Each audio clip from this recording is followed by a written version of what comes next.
Dinner party में आए हुए और वहां मौजूद सारे गेस्ट ने जब नेहा की बातें सुनी और विराट का रवैया देखा तो उन्होंने फिर से कानाफूसी करना शुरू कर दिया। एक गेस्ट ने कहा, अरे देखो तो अनिका कितनी बड़ी सेलिब्रिटी है और अपनी खूबसूरती के लिए बहुत फेमस भी है, फिर भी ये कितना कुछ कर रही है। अनिका को लगता था कि अगर विराट ने उससे शादी कर ली तो इससे दोनों फैमिलीज की पॉपुलैरिटी काफी बढ़ सकती थी। ये बात अलग थी कि अनिका के लिए ये केवल पॉपुलैरिटी की बात नहीं थी, ये बात अनिका के लिए बहुत ज्यादा मैटर करती थी। लेकिन ये बात भी सच थी कि अनिका रॉय ग्रुप के सीईओ विराट रॉय की वाइफ के रूप में एंटरटेनमेंट इंडस्ट्री में सब कुछ अपने हिसाब से करना चाहती थी और वो इस बात के लिए बहुत एक्साइटेड भी थी। ये एक ऐसी आइडेंटिटी थी जो वहां मौजूद अधिकतर औरतों को अपने लिए चाहिए थी। सारी औरतें कियारा की किस्मत पर जलने लगी थी। विराट के पास भी उसे रिजेक्ट करने का कोई भी रीजन नहीं था। तभी दूसरे गेस्ट ने भी अनिका की तरफदारी करते हुए कहा, भले ही अनिका ने विराट को पहले से एंगेजमेंट के बारे में नहीं बताया था, लेकिन क्या ये भी एक प्यार की फीलिंग नहीं है? क्या विराट को ये नहीं दिख रहा है कि अनिका उससे कितना प्यार करती है? एक और गेस्ट ने पहले वाले की हाँ में हाँ मिलाते हुए कहा, और नहीं तो क्या, अनिका एक बहुत बड़ी स्टार है, फिर भी वो विराट के साथ कॉम्प्रोमाइज करने के लिए तैयार बैठी है। ये प्यार नहीं तो क्या है? अनिका एक बहुत ही शानदार लवर है और वो एक बहुत अच्छी पत्नी भी साबित होगी। तभी एक और गेस्ट ने कहा, हाँ देखो ना, अनिका ने तो कई बार विराट को खुश करने के लिए सरप्राइज प्लान भी किए हैं। विराट जानता है कि वो चाहकर भी इन सब में अनिका की हेल्प नहीं कर सकता है। अरे अगर विराट में ये सब कुछ जानने समझने की जरा भी बुद्धि होती तो अब तक उसे अनिका को तुरंत प्रपोज कर देना चाहिए था। नेहा ने घमंड से सोचा, अगर कियारा ने विराट को अट्रैक्ट भी किया होगा तो ये सब कुछ ज्यादा दिनों तक चलने वाला नहीं है। ये बात तो साफ नजर आती है और कोई अंधा भी बता सकता है कि अनिका और कियारा में से ज्यादा सुंदर कौन है। अगर विराट के पास जरा भी समझ होती तो अपने लिए अनिका को चूज करता। लेकिन कभी कभी सच्चाई सबकी उम्मीदों से अलग होती है। जो सब लोग सोचते हैं वैसा नहीं होता। वहाँ आए हुए मैक्सिमम गेस्ट भी नेहा की तरह ही सोचते थे। यहाँ तक कि आरव, जिसने सोचा था कि कियारा बहुत खूबसूरत थी और उसे छोड़ने की वजह से अपने आप को गिल्टी फील कर रहा था, अब वो सोच रहा था कि उसे अपने फ्यूचर पर ध्यान देना चाहिए। अब तो आरव भी वही करने वाला था जो उसने पहले से ही डिसाइड किया हुआ था। आरव ने अपने लिए पहले से ही नेहा को चुन लिया था। यही एक सबसे बड़ी बात थी जो आरव को सबसे अलग बनाती थी। दुनिया में उसके जैसा दूसरा कोई और इंसान नहीं हो सकता था। विराट ने अपने होठों को मोड़ते हुए सबकी तरफ देखा और फिर अनिका पर एक नजर डाली और कहा, मुझे लगता है कि यहाँ मौजूद सारे गेस्ट और फैमिली मेंबर्स को यही लगता है कि रॉय ग्रुप में कियारा को काम नहीं करना चाहिए और उसे मेरी सेक्रेटरी भी नहीं होना चाहिए। इसीलिए मैंने भी डिसाइड कर लिया है कि मैं भी यहाँ मौजूद हर किसी की इच्छा का मान रखूंगा।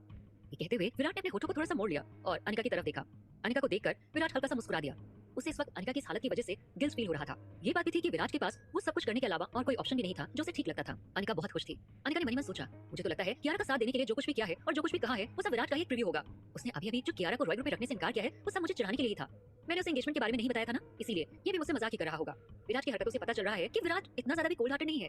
विराट नॉर्मली मेरी तरफ अपनी फीलिंग ना होने का नाटक नहीं करता है। तभी अनिका के दिमाग में एक और बात आई, कहीं ऐसा तो नहीं कि विराट वो सब कुछ इसलिए कर रहा है क्योंकि मेरा और विराट का अभी तक ऑफिशियली कोई भी रिलेशन नहीं था, इसीलिए विराट नहीं चाहता कि वहां मौजूद बाकी के गेस्ट हम लोगों के रिश्ते पर उंगली उठाएं।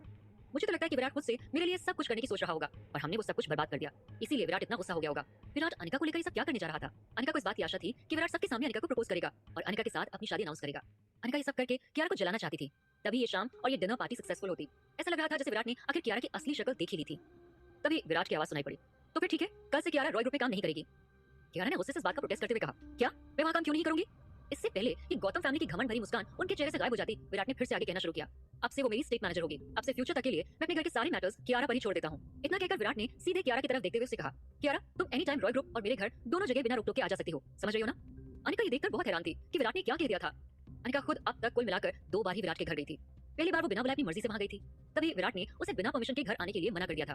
उसके बाद तो अनिका ने बिना परमिशन के विराट के घर जाने की हिम्मत ही नहीं की थी। अनिका ने उससे बड़बड़ाते हुए मन ही मन कहा, अब तो कियारा पूरे दिन रात विराट के घर में रह सकेगी और विराट को हर रात देख सकेगी। विराट ने कियारा की तरफ देखा और उसके जवाब का इंतजार करने लगा।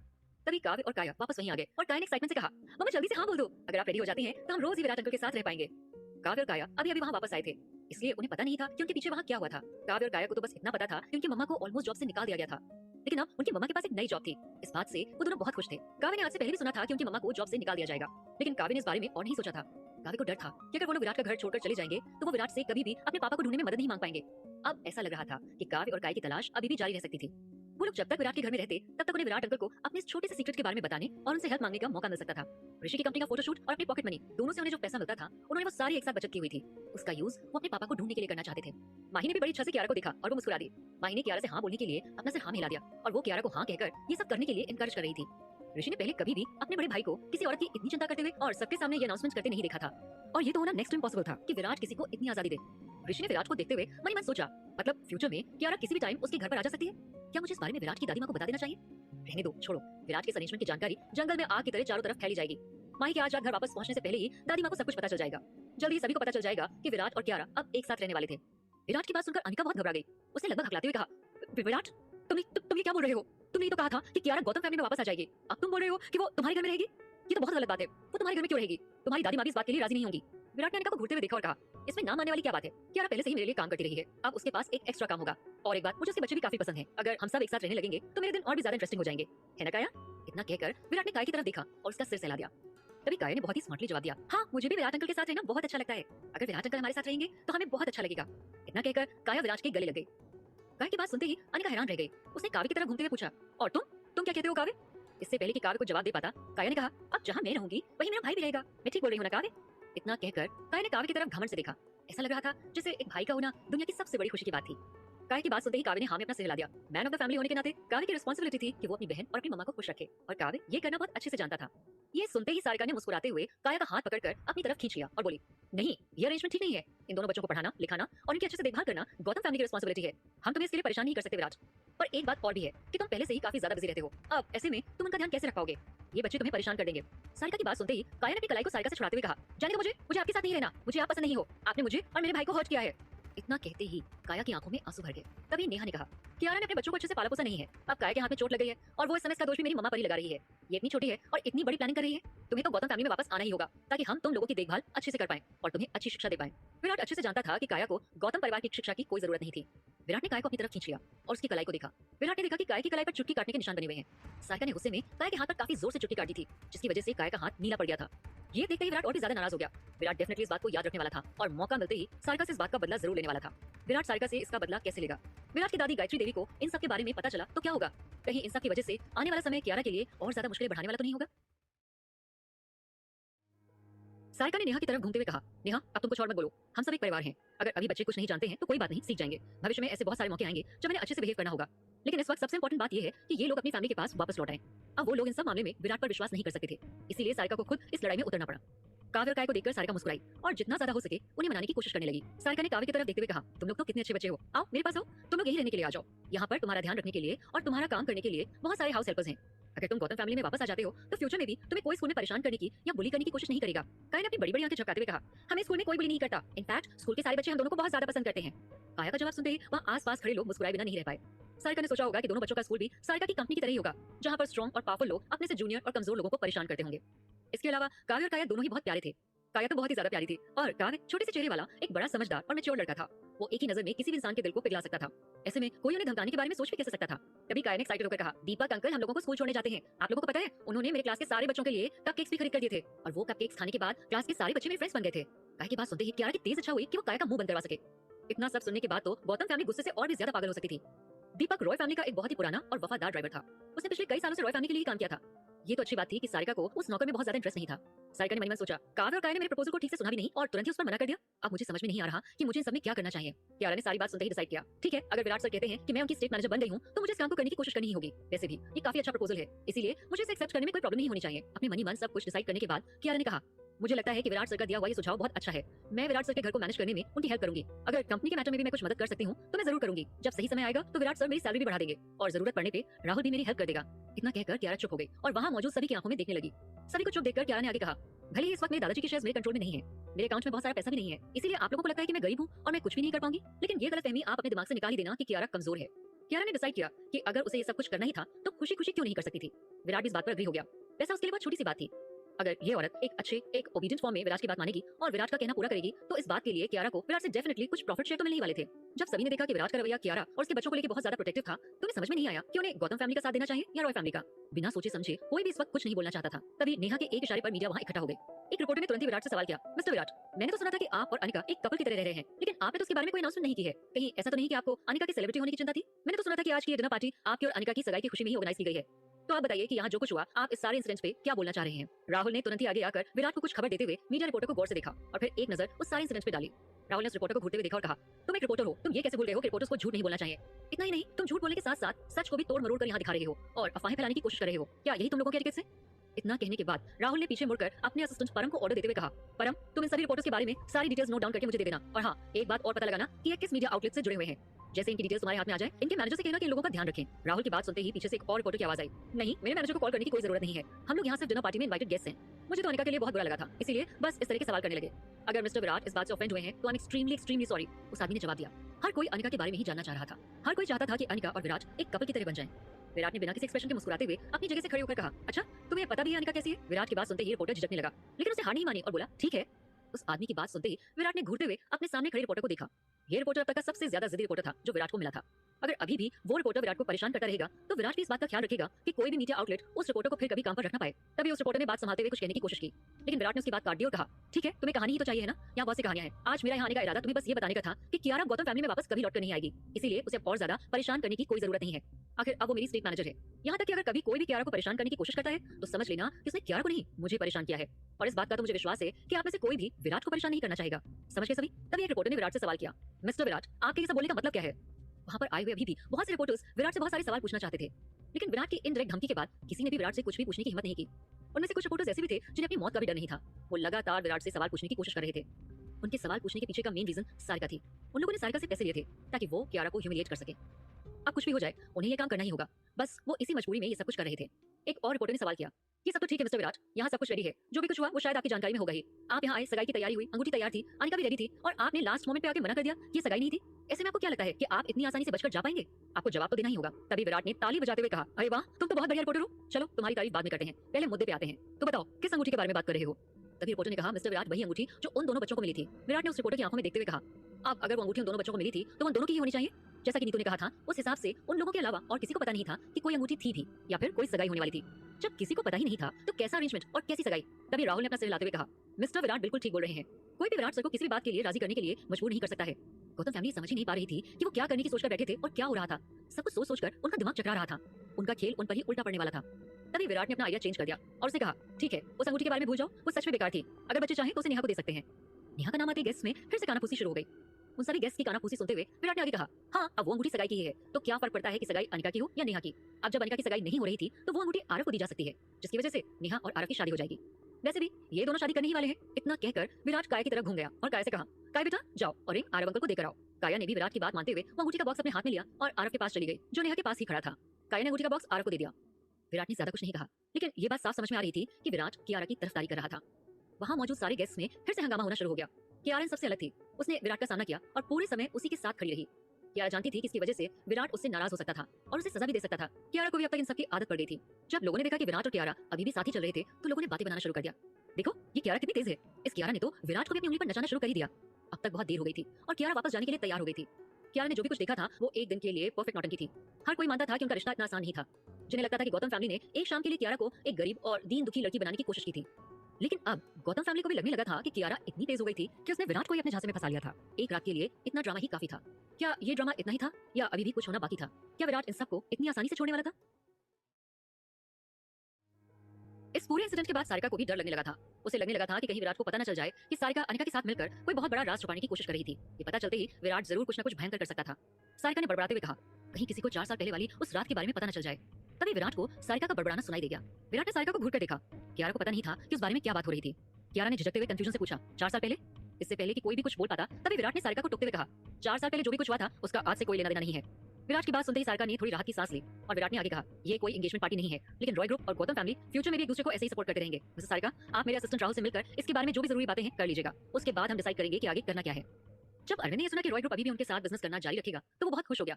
इतनी देर में अरविंद भूल गया था कि विराट ने उसकी बेटी अनिका के साथ सगाई करने से इनकार कर दिया था। अरविंद ने सारिका को एक्साइटमेंट से देखा, लेकिन सारिका की आंखों में अभी भी अजीब सा भाव नजर आ रहा था। सारिका किसी भी कीमत पे हार मानने के लिए तैयार नहीं थी। सारिका की जिद से अरविंद थोड़ा चिढ़ गया। उसे समझ में नहीं आ रहा था कि इस वक्त सारिका के दिमाग में चल क्या रहा था। विराट को अनिका बिल्कुल भी पसंद नहीं थी। अगर उसे अनिका पसंद ही नहीं थी तो इसमें कोई भी क्या कर सकता था। अरविंद ने तो बहुत पहले कहा था कि विराट का अनिका में बिल्कुल भी इंटरेस्ट नहीं था। इन सब के बीच ऋषि विराट के सामने आकर खड़ा हो गया और बोला, विराट तुम सही नहीं कर रहे हो। तुम इतनी अच्छी और सुंदर लड़की की सबके सामने इंसल्ट कैसे कर सकते हो? अब अगर तुमने डिसाइड कर ही लिया है कि तुम अनिका के साथ कोई भी रिलेशन नहीं रखना चाहते हो तो मुझे लगता है मैं इस मामले में अनिका से बात कर सकता हूँ। ऋषि ने सबके सामने विराट पर अनफेयर होने का इल्जाम लगाया ताकि उसे विराट को सबके सामने इंसल्ट करने का मौका मिल जाए। अनिका ने भी ऋषि की बात ना सुनने का नाटक किया, लेकिन उसके कान फिर भी खड़े थे। ऋषि की कही ये बातें अनिका के कॉन्फिडेंस को फिर से बढ़ा रही थी, जो कुछ देर पहले विराट के रिजेक्ट किए जाने की वजह से टूटकर बिखर गया था। ऋषि ने सबको बस इतना ही कहा था कि अनिका एक बहुत खूबसूरत औरत थी और वो किसी भी आदमी का ध्यान अपनी तरफ अट्रैक्ट कर सकती थी। अनिका को ऐसा लगता था कि मुंबई में विराट के अलावा और कोई दूसरा अच्छा आदमी नहीं था जो विराट के साथ कंपटीशन कर पाए। केवल एक अकेला ऋषि ही ऐसा था जो विराट के साथ कंपटीशन करने के बावजूद उसे हारता नहीं था, बल्कि उसके बराबर खड़ा रहता था। लेकिन जब ऋषि अनिका को सपोर्ट करने लगा तो अनिका को समझ में आ गया कि विराट और ऋषि के बीच में एक बहुत ही खतरनाक कंपटीशन चल रहा था। अनिका ने माही को ऋषि के पास खड़े देखा तो उसे लगा कि शायद वो ऋषि के लिए कुछ खास थी। ऋषि की बात सुनते ही माही हैरान रह गई और उसने हैरानी से कहा, लेकिन ऋषि तुम तो। माही ने ऋषि के मन में अनिका के लिए किसी भी तरह की फीलिंग होने के बारे में सपने में भी नहीं सोचा था। अनिका और ऋषि कुछ बार तो मिले थे, लेकिन माही को ये नहीं लगता था कि वो दोनों दोस्त के अलावा कुछ और भी हो सकते थे। कम से कम अब तक तो माही को ऐसा नहीं दिखता था। माही को लगा जैसे अनिका ने रूप रंग के मामले में उसे बहुत पीछे छोड़ दिया था। माही जानती थी कि ऋषि गौतम फैमिली की किसी बहुत ही टैलेंटेड और खूबसूरत लड़की को पसंद करता था। माही जानती थी कि वो आज के जमाने की हाई फाई लड़की की तरह नहीं थी। भले ही अनिका ने ऋषि का सपोर्ट नहीं किया था, लेकिन फिर भी उसे समझ में नहीं आ रहा था कि ऋषि ने आखिर ऐसा क्यों कहा था। सारिका को लगा कि फ्लो के साथ जाने और अनिका के साथ सपोर्ट में खड़े होने के लिए यही एक अच्छा मौका था। सारिका ने कहा, ये सभी जवान बच्चे हैं, ये लोग कभी भी किसी के भी प्यार में पड़ सकते हैं। मुझे ये बात अच्छे से पता है कि विराट भी ये सब मजाक में ही कह रहे होंगे, इसीलिए अच्छा ये होगा कि तुम दोनों भाई अनिका का मजाक मत बनाओ और उसकी फीलिंग्स को सीरियसली समझो। सारिका ढके छुपे शब्दों में अपनी बेटी की तारीफ कर रही थी। उसे लगता था कि विराट की अनिका से सगाई इसलिए नहीं हो रही थी क्योंकि ऋषि ने बीच में आके सब कुछ बिगाड़ दिया था। दरअसल सारिका को लगता था कि अगर विराट को ये महसूस हो कि उसकी गर्लफ्रेंड के पीछे भी कोई लड़का पड़ा हुआ था तो उसे अपने रिजेक्शन पर पछतावा हो सकता था। विराट बहुत ही ज्यादा कॉम्पिटिटिव था, खासकर अपने भाई ऋषि के साथ। सारिका को लगता था कि अगर विराट शांत मन से इस बारे में सोचे तो अपना मन बदल सकता था। सारिका ने मन में सोचा, शायद विराट इस मैटर पर कुछ दिनों बाद प्रेस कॉन्फ्रेंस करके अनिका के साथ अपनी एंगेजमेंट अनाउंस कर देगा। कुछ भी हो सकता है, ये विराट है, क्या पता वो जानबूझकर ये सब करने की कोशिश कर रहा हो। सारिका ऊपर से नीचे तक झूठ सही बनी हुई थी। यहाँ तक कि सारिका ने वहाँ मौजूद रिपोर्टों को बहुत ध्यान से देखा और आंखों ही आंखों में उन्हें इशारा करते हुए कहा कि वो लोग जल्दी से अपना आर्टिकल पब्लिश करें। लेकिन पब्लिकेशन के टाइम उनके वर्ड्स इस बात पर ध्यान दें कि उससे अनिका या गौतम फैमिली का कोई नुकसान न हो। विराट को इस बात की बिल्कुल भी परवाह नहीं थी कि इंटरनेट पर उसके बारे में क्या कहा जा रहा था। विराट ने तो बस प्रेस को इग्नोर किया था। सारिका जो चाहती थी वो कर सकती थी और यही सच था। दूसरी तरफ गौतम फैमिली अपने प्रेस कवरेज को कंट्रोल करने की पूरी कोशिश कर रही थी। नेहा के सबऑर्डिनेट्स ने पूरे एक साल मेहनत करके बड़ी संख्या में इंटरनेट टॉक्स को इकट्ठा किया था, जो सारिका के अंडर में काम करते थे, जो एंटरटेनमेंट इंडस्ट्री में अनिका को सपोर्ट करने और एक एक्स्ट्रा फैन फॉलोइंग देने के लिए बनाए गए थे। अगर कोई भी अनिका को परेशान करने या नाराज करने की कोशिश भी करता तो उनके अकाउंट को ये टॉक्स बंद कर सकते थे। गौतम फैमिली ने सब कुछ बहुत पहले से ही प्लान किया हुआ था। अगर अनिका किसी को भी नाराज कर देती तो सबसे पहले नेहा ही थी जो इन सबसे बाहर निकलने में अनिका की मदद करने के लिए कुछ भी कर सकती थी। नेहा कुछ झूठी सच्ची न्यूज बना सकती थी और सेकंड पार्टी पर इतना ज्यादा प्रेशर बना देती थी कि वो जवाब में कोई भी एक्शन नहीं ले पाते थे और उनकी सारी बात ऐसे ही खत्म हो सकती थी। वहाँ आए रिपोर्टर्स ने जल्दी से अपने कैमरे को संभाल लिया था। उनकी रिकॉर्डिंग के साथ अगर कुछ भी नेगेटिव हाथ लग जाता तो वो तुरंत ही इंटरनेट पर इस बारे में टॉप ट्रेंडिंग न्यूज चला सकते थे और साथ ही ये भी कहते कि कुछ लोग थे जो अनिका से जलते थे और उसे बदनाम करने की कोशिश कर रहे थे। इस तरह से अनिका और भी बड़ी स्टार बन सकती थी। सबसे पहले तो विराट ने उसे सपोर्ट करने के लिए काफी पैसा खर्च किया था। दूसरा, नेहा भी अपनी छोटी बहन को सपोर्ट करने की पूरी कोशिश कर रही थी। आखिर अनिका की पॉपुलैरिटी भी गौतम फैमिली के फ्यूचर के साथ ही चली गई थी। सारिका ने बिना कोई लाग लपेट और दया दिखाए कहा, नेहा तुम्हें भी इतना बड़ा इल्जाम नहीं लगाना चाहिए था। सारिका जानती थी कि अब तक विराट से अलग होने का टाइम नहीं आया था। इसके अलावा सारिका ने तो अभी तक सोचा था कि जो भी कुछ हो रहा था उसे बदलने का मौका अभी भी उन लोगों के हाथ में ही था। क्या होगा अगर वो लोग विराट को गुस्सा दिलाने के लिए अनिका का नाम ऋषि के साथ जोड़ देंगे और उन दोनों के बीच के रिश्ते को बहुत ही ज्यादा पॉपुलर बना देंगे। उन लोगों ने तो अनिका को भी ऋषि के साथ एक बहुत ही पॉपुलर रिलेशन बनाए रखने के लिए मजबूर कर दिया था। इसीलिए सारिका ने खुद भी अपनी जनरल फीलिंग्स को एक्सप्रेस नहीं किया था। सारिका चाहती थी कि अनिका, विराट और ऋषि के बीच एक लव ट्रायंगल बन जाए ताकि विराट के मन में अनिका को खोने का डर बैठ जाए और इसी इनसिक्योरिटी की वजह से विराट अनिका से सगाई कर ले। उनके लिए तो यही सबसे अच्छा होने वाला था।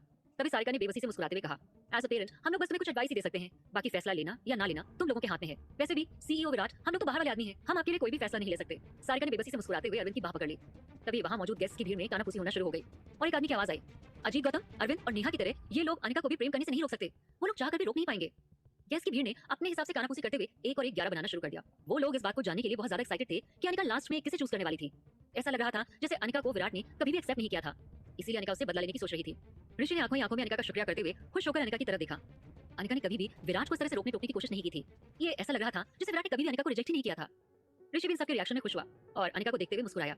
ये देखते ही माही की आंखों में निराशा दिखाई देने लगी, पर ऋषि को उस निराशा की परवाह नहीं थी। राहुल ने चुपके से मनी मन गौतम फैमिली के सभी लोगों का मजाक उड़ाते हुए कहा, कियारा सच में बहुत अच्छी औरत है, वो मुसीबतों को अपनी तरफ अट्रैक्ट करने में तो औसम है। अगर मुसीबत इस तक नहीं पहुंचे तो ये खुद से उसे ढूंढते हुए अपने पास इनवाइट करने पहुंच जाती है। तभी कियारा ने सभी की तरफ देखते हुए बेरुखी से कहा, सॉरी, मुझे लगता है कि हमें चलना चाहिए, मेरे बच्चे भी काफी थक गए हैं और आज का ड्रामा भी काफी शानदार रहा है और इसके बाद तो यहाँ रुकना अच्छा नहीं होगा। कियारा ने ये बात कहते ही तुरंत वहां से जाने का मन बना लिया। कियारा वहां पर 1 मिनट भी रुकना नहीं चाहती थी। तभी कपिल और टीना वहां पहुंच गए और कपिल ने कहा, अरे वाह, क्या कोइंसिडेंस है, तुम जाने के लिए तैयार हो रही हो और मैं यहाँ तुम्हें लेने के लिए आ गया। टीना को तो वहां बहुत पहले से ही आ जाना चाहिए था, लेकिन उसके ऑफिस में बहुत ज्यादा काम था, इसीलिए वो जल्दी ऑफिस से नहीं निकल पाई। टीना और कपिल ने तो सोचा था कि विराट के साथ रहते गौतम फैमिली कुछ भी उल्टा सीधा करने की हिम्मत नहीं करेगी, लेकिन ये बात तो साफ जाहिर हो गई थी कि उन लोगों की सोच बहुत गलत थी। कपिल आज पूरी शाम को बहुत ही अनकंफर्टेबल फील कर रहा था। वो अपना खुद का काम पूरा करके तुरंत ही वहां से निकल गया और तुरंत ही टीना के ऑफिस पहुंच गया। कपिल ने टीना को ऑफिस से पिक किया और बिना कपड़े चेंज किए ही यहाँ ले आया। वो तो अच्छा था कि जब तक वो लोग वहां पहुंचे थे तब तक वहां पर होने वाली सारी नौटंकी अभी कुछ देर पहले ही पूरी हो गई थी, नहीं तो टीना के वहां होते ये पूरा सीन सच में बहुत ज्यादा बड़ा और खतरनाक हो सकता था। टीना और कपिल को देखते कियारा बहुत ज्यादा एक्साइटेड हो गई। अब कपिल आ चुका था और वो काव्य, काया और कियारा को अपने घर ले जाना चाहता था। कियारा भी बस अभी अपने घर जाना चाहती थी और काया के हाथ में दवाई लगाकर उसे आराम से सुला देना चाहती थी। कपिल और टीना के ऐसे उस वक्त वहां आने का क्या रीजन था? कहीं उस रात का हाई वोल्टेज ड्रामा और भी बढ़ने वाला तो नहीं था, या कुछ ऐसा तो नहीं होने वाला था जो किसी ने सपने में भी नहीं सोचा था? कियारा भी बहुत ज्यादा थक गई थी। विराट की सगाई होने वाली थी या नहीं, ये बात कियारा के लिए मैटर नहीं करती थी। वो इस समय बहुत ज्यादा थकी हुई थी और उसे किसी भी बात की परवाह नहीं थी। इस वक्त कपिल वहां पर सिर्फ कियारा को लेने के लिए ही नहीं आया था, बल्कि कपिल को तो वहां पर कुछ बहुत ही जरूरी अनाउंसमेंट भी करना था, इसीलिए कपिल वहां आया था। और यही वजह थी जिसकी वजह से कियारा अभी वहां से नहीं जा सकती थी। कपिल ने गौतम फैमिली के सारे शेयर्स के बारे में धीमे धीमे सभी को बताने की प्लानिंग बनाई थी, जिन्हें अजीत गौतम ने अपने ट्रस्ट फंड में सील कर दिया था और धीरे धीरे कियारा को उन्हें मैनेज करने के लिए दिए जाने के बारे में वसीयत में लिखा था। लेकिन उस प्लानिंग को अब बहुत ज्यादा बदलने की जरूरत पड़ गई थी। वो सभी गेस्ट एक साथ एक जगह पर इकट्ठे हो गए। कपिल ने अपनी तेज आवाज में अनाउंसमेंट किया, यहाँ पर आए हुए रिस्पेक्टेड गेस्ट, इससे पहले कि आप लोग यहाँ से जाएं, मैं आपको कुछ बताना चाहता हूँ। मुझे लगता है कि आप में से मैक्सिमम लोग ये जानना चाहते होंगे कि सच में गौतम फैमिली का सबसे योग्य और उपयुक्त उत्तराधिकारी कौन है। कपिल के ये अनाउंसमेंट करते ही पूरा हॉल शांत हो गया और कपिल को देखने लगा। पूरे हॉल में पिन ड्रॉप साइलेंस फैल गया। सभी लोग पूरी तरह से सदमे में आ गए थे और ये जानना चाहते थे कि कौन था गौतम फैमिली का असली उत्तराधिकारी। सभी लोग कपिल की इस अप्रत्याशित अनाउंसमेंट से सदमे में आ गए थे। सारिका सबसे पहले सबसे उभरी और उसने घमंड से कहा, ठीक है जो भी है, लेकिन वो डेफिनेटली कियारा तो नहीं हो सकती। उसी ने हमारे बाबूजी श्री अजीत गौतम जी को मौत के घाट उतार दिया था। इससे भी उसका पेट नहीं भरा तो उसने उनकी रेपुटेशन को सालों पहले ही मिट्टी में मिला दिया था। अब तुम ये उम्मीद करो कि गौतम ग्रुप के एम्प्लॉइज उस पर भरोसा करें, तो ये तो पॉसिबल नहीं है। अगर कियारा गौतम ग्रुप से जुड़ी तो कंपनी को बहुत ज्यादा नुकसान होगा। कपिल ने मुस्कुराते हुए विराट को देखा, जो कियारा, काव्य और काया के साथ बैठा हुआ था। उन चारों को एक साथ देखने का ये सीन आंखों को बहुत ज्यादा अच्छा लग रहा था। फिर भी कपिल अपने आप को आह भरने से रोक नहीं पाया। उन सभी को एक साथ देखकर कपिल ने मुस्कुराते हुए कहा, यही मिस्टर अजीत गौतम की इच्छा थी कि सब कुछ कियारा को ही मिले। ये सीन बहुत ही शानदार था। अगर कपिल उन लोगों को पहले से नहीं जानता होता तो वो डेफिनेटली सोचता कि ये चार लोगों का एक बहुत ही सुखी परिवार था। लेकिन इतना खूबसूरत सीन देखने के बाद भी कपिल विराट से नाराज ही था। विराट की परेशानी दिन पर दिन बढ़ती ही जा रही थी। विराट ने अपना स्वार्थ पूरा करने के लिए कियारा और उसके बच्चों को सबके सामने एक्सपोज कर दिया था, जिसकी वजह से कपिल को टाइम से पहले ही अपनी पूरी प्लानिंग की अनाउंसमेंट करनी पड़ी और इसीलिए कपिल ने ये सब कुछ किया था। अब कपिल सभी को ये बताना चाहता था कि कियारा और गौतम फैमिली एक दूसरे के अगेंस्ट खड़े हो गए थे और उन लोगों के बीच में एक बड़ी लड़ाई शुरू होने वाली थी। कम से कम अब तो गौतम फैमिली को उनके किए की सजा मिल सकती थी। अगर कियारा और उसके बच्चों को दोबारा से कुछ भी हुआ तो गौतम फैमिली को उसके बुरे आफ्टर इफेक्ट्स झेलने होंगे। अगर कियारा या उसके बच्चों को कुछ भी हुआ तो सीधा शक गौतम फैमिली पर ही जाएगा, जिसकी वजह से गौतम फैमिली फ्यूचर में कियारा या उसके बच्चों के साथ कुछ भी गलत करने के बारे में नहीं सोचेगी। अब जब सब कुछ पब्लिकली हो ही गया था तो उन्हें इस बारे में और भी ज्यादा अलर्ट रहना होगा। कपिल को तो अभी भी विश्वास नहीं हो रहा था कि विराट उन तीनों को प्रोटेक्ट करने की पूरी कोशिश करेगा। अगर विराट को कियारा और उसके बच्चों में थोड़े ही टाइम का इंटरेस्ट रहा तो अगर ऐसा हुआ तो क्या होगा? अगर कभी विराट उन लोगों से ऊब गया और विराट और उन लोगों का रिश्ता खत्म हो गया तो कियारा को अपने बच्चों के साथ हर सिचुएशन को फेस करने के लिए रेडी रहना होगा। कपिल ने मन ही मन सोचा, हर किसी को पता होना चाहिए कि उन्हें खुद को कैसे बचाना है, फिर चाहे वो कियारा ही क्यों ना हो। हम लोग भी एक लिमिट तक ही जाकर कियारा को सपोर्ट और उसे प्रोटेक्ट कर सकते हैं, बाकी सब कुछ तो कियारा को ही देखना होगा। ये देखकर सारिका ने फिर से उन सभी लोगों का मजाक उड़ाते हुए कहा, बाबूजी अजीत गौतम जी को कियारा ने खुद अपने हाथों से मौत के घाट उतार दिया था, लेकिन फिर भी मैं अपनी भतीजी की इतनी केयर करती हूँ। अगर कियारा ये सोचती है कि बाबूजी अजीत गौतम ने अपनी लाडली पोती के लिए सब कुछ ठीक से अरेंज करने के बारे में नहीं सोचा था तो वो सच में बहुत बेवकूफ थी। दरअसल बात तो ये थी कि वो बूढ़ा आदमी सच में अपनी सारी कुछ, अपनी प्रॉपर्टी, बैंक बैलेंस और सब कुछ केवल अपनी लाडली पोती के लिए ही छोड़कर गया था। लेकिन सारिका की भूख बहुत ज्यादा बड़ी थी, वो सब कुछ अपने लिए रखना चाहती थी। पास में तो सारिका को कियारा के मम्मी पापा ने रोक कर रखा था, जो हमेशा उसके ऊपर कड़ी नजर रखते थे। उनकी डेथ हो जाने के बाद सारिका अपने रास्ते में आने वाले हर एक आदमी के ऊपर पैर रखकर चढ़ने के लिए तैयार रहती थी। सारिका इस टाइम बहुत ज्यादा नाराज थी। सारिका इस बात से भी बहुत ज्यादा गुस्सा थी कि ये सब बोलकर कपिल ये एडवाइस तो नहीं दे रहा है कि कियारा गौतम ग्रुप को टेक ओवर करने के लिए अरविंद से भी ज्यादा कैपेबल थी। ये सब कुछ बहुत ही ज्यादा मजाकिया था। अरविंद अजीत गौतम का बायोलॉजिकल बेटा था। अजीत गौतम ने बस अपने छोटे बेटे की फैमिली को ही सपोर्ट और प्रोटेक्ट करने की क्यों सोची, अपने बड़े बेटे की फैमिली को क्यों नहीं? अरविंद उनका बड़ा बेटा था और गौतम ग्रुप के शेयर्स का सही उत्तराधिकारी भी वही था। ऐसे में वो सब कुछ कियारा को कैसे दे सकते थे? अब तो भले ही चाहे सारिका ने अपने गुस्से की वजह से अरविंद के पिता को ही मार डाला था, लेकिन उसे इस बात का कोई पछतावा नहीं था। इसके बजाय उसने तो इस पूरे मामले को अच्छे से कवर किया हुआ था। सारिका ने सभी को बताया था कि अजीत गौतम की डेथ एक लाइलाज बीमारी की वजह से हुई थी। अगर अजीत गौतम इस वक्त जिंदा होते तो भी वो एक लापरवाह जीवन जी रहे होते। वो कभी क्लब में गोल्फ खेलते तो कभी दोस्तों के साथ अपनी गपशप की मंडलियां तैयार करते। उन्होंने कभी भी अपने आप को किसी चीज के लिए परेशान नहीं किया था, लेकिन वो हमेशा पैसों को लेकर थोड़ा एक्स्ट्रा अलर्ट रहते थे और उसी ज्ञान को अपनी आने वाली पीढ़ी, अपने बच्चों को समझाना चाहते थे। आखिर उन्होंने भी तो अपने बिजनेस को ही अपने अंडर में करने के बाद भी उन लोगों को किसी चीज से दूर नहीं रखा था। आखिर सारिका अरविंद ने अपने बिजनेस और अपनी प्रॉपर्टी को बढ़ाने के लिए बहुत ज्यादा कड़ी मेहनत की थी। सारिका अपने आप को थोड़ा रिलैक्स करना चाहती थी, इसीलिए उसने अपने पर्स के तालों और अपने हाथ में पकड़ी हुई चाबी से खेलना शुरू कर दिया। ये उन्हें एक्स्ट्रा प्रॉफिट देना चाहता था। जिन लोगों के पास भी पैसा और पोजीशन थी वो किसी भी चीज की परवाह नहीं करते थे, वो हमेशा अपने लिए और भी ज्यादा चीज आने के बारे में सोचते रहते थे और सारिका भी इससे अलग नहीं थी। इसलिए सारिका जानती थी कि अरविंद डेफिनेटली सारिका का ही साथ देता। अब वो कुछ भी नहीं खो सकती थी जिसकी उसे आदत थी। यही कारण था कि गौतम फैमिली ने अजीत गौतम की बात मानने से इनकार कर दिया था। वो लोग कपिल को अपने साथ कोई भी चाल चलने नहीं दे सकते थे। अजीत गौतम की वसीयत में लिखा था कि जब कियारा की सगाई होगी तो उसके हिस्से के सारे शेयर्स गोल्डन फाउंडेशन को ट्रांसफर कर दिए जाने वाले थे। जब तक ये सब कुछ अच्छे से नहीं हो जाता तब तक कपिल इस मैटर का सुपरवाइजर होगा। हालांकि गौतम फैमिली के इंटरफेरेंस की वजह से बहुत सारे शेयर्स सारिका के नाम पर ट्रांसफर कर दिए गए थे।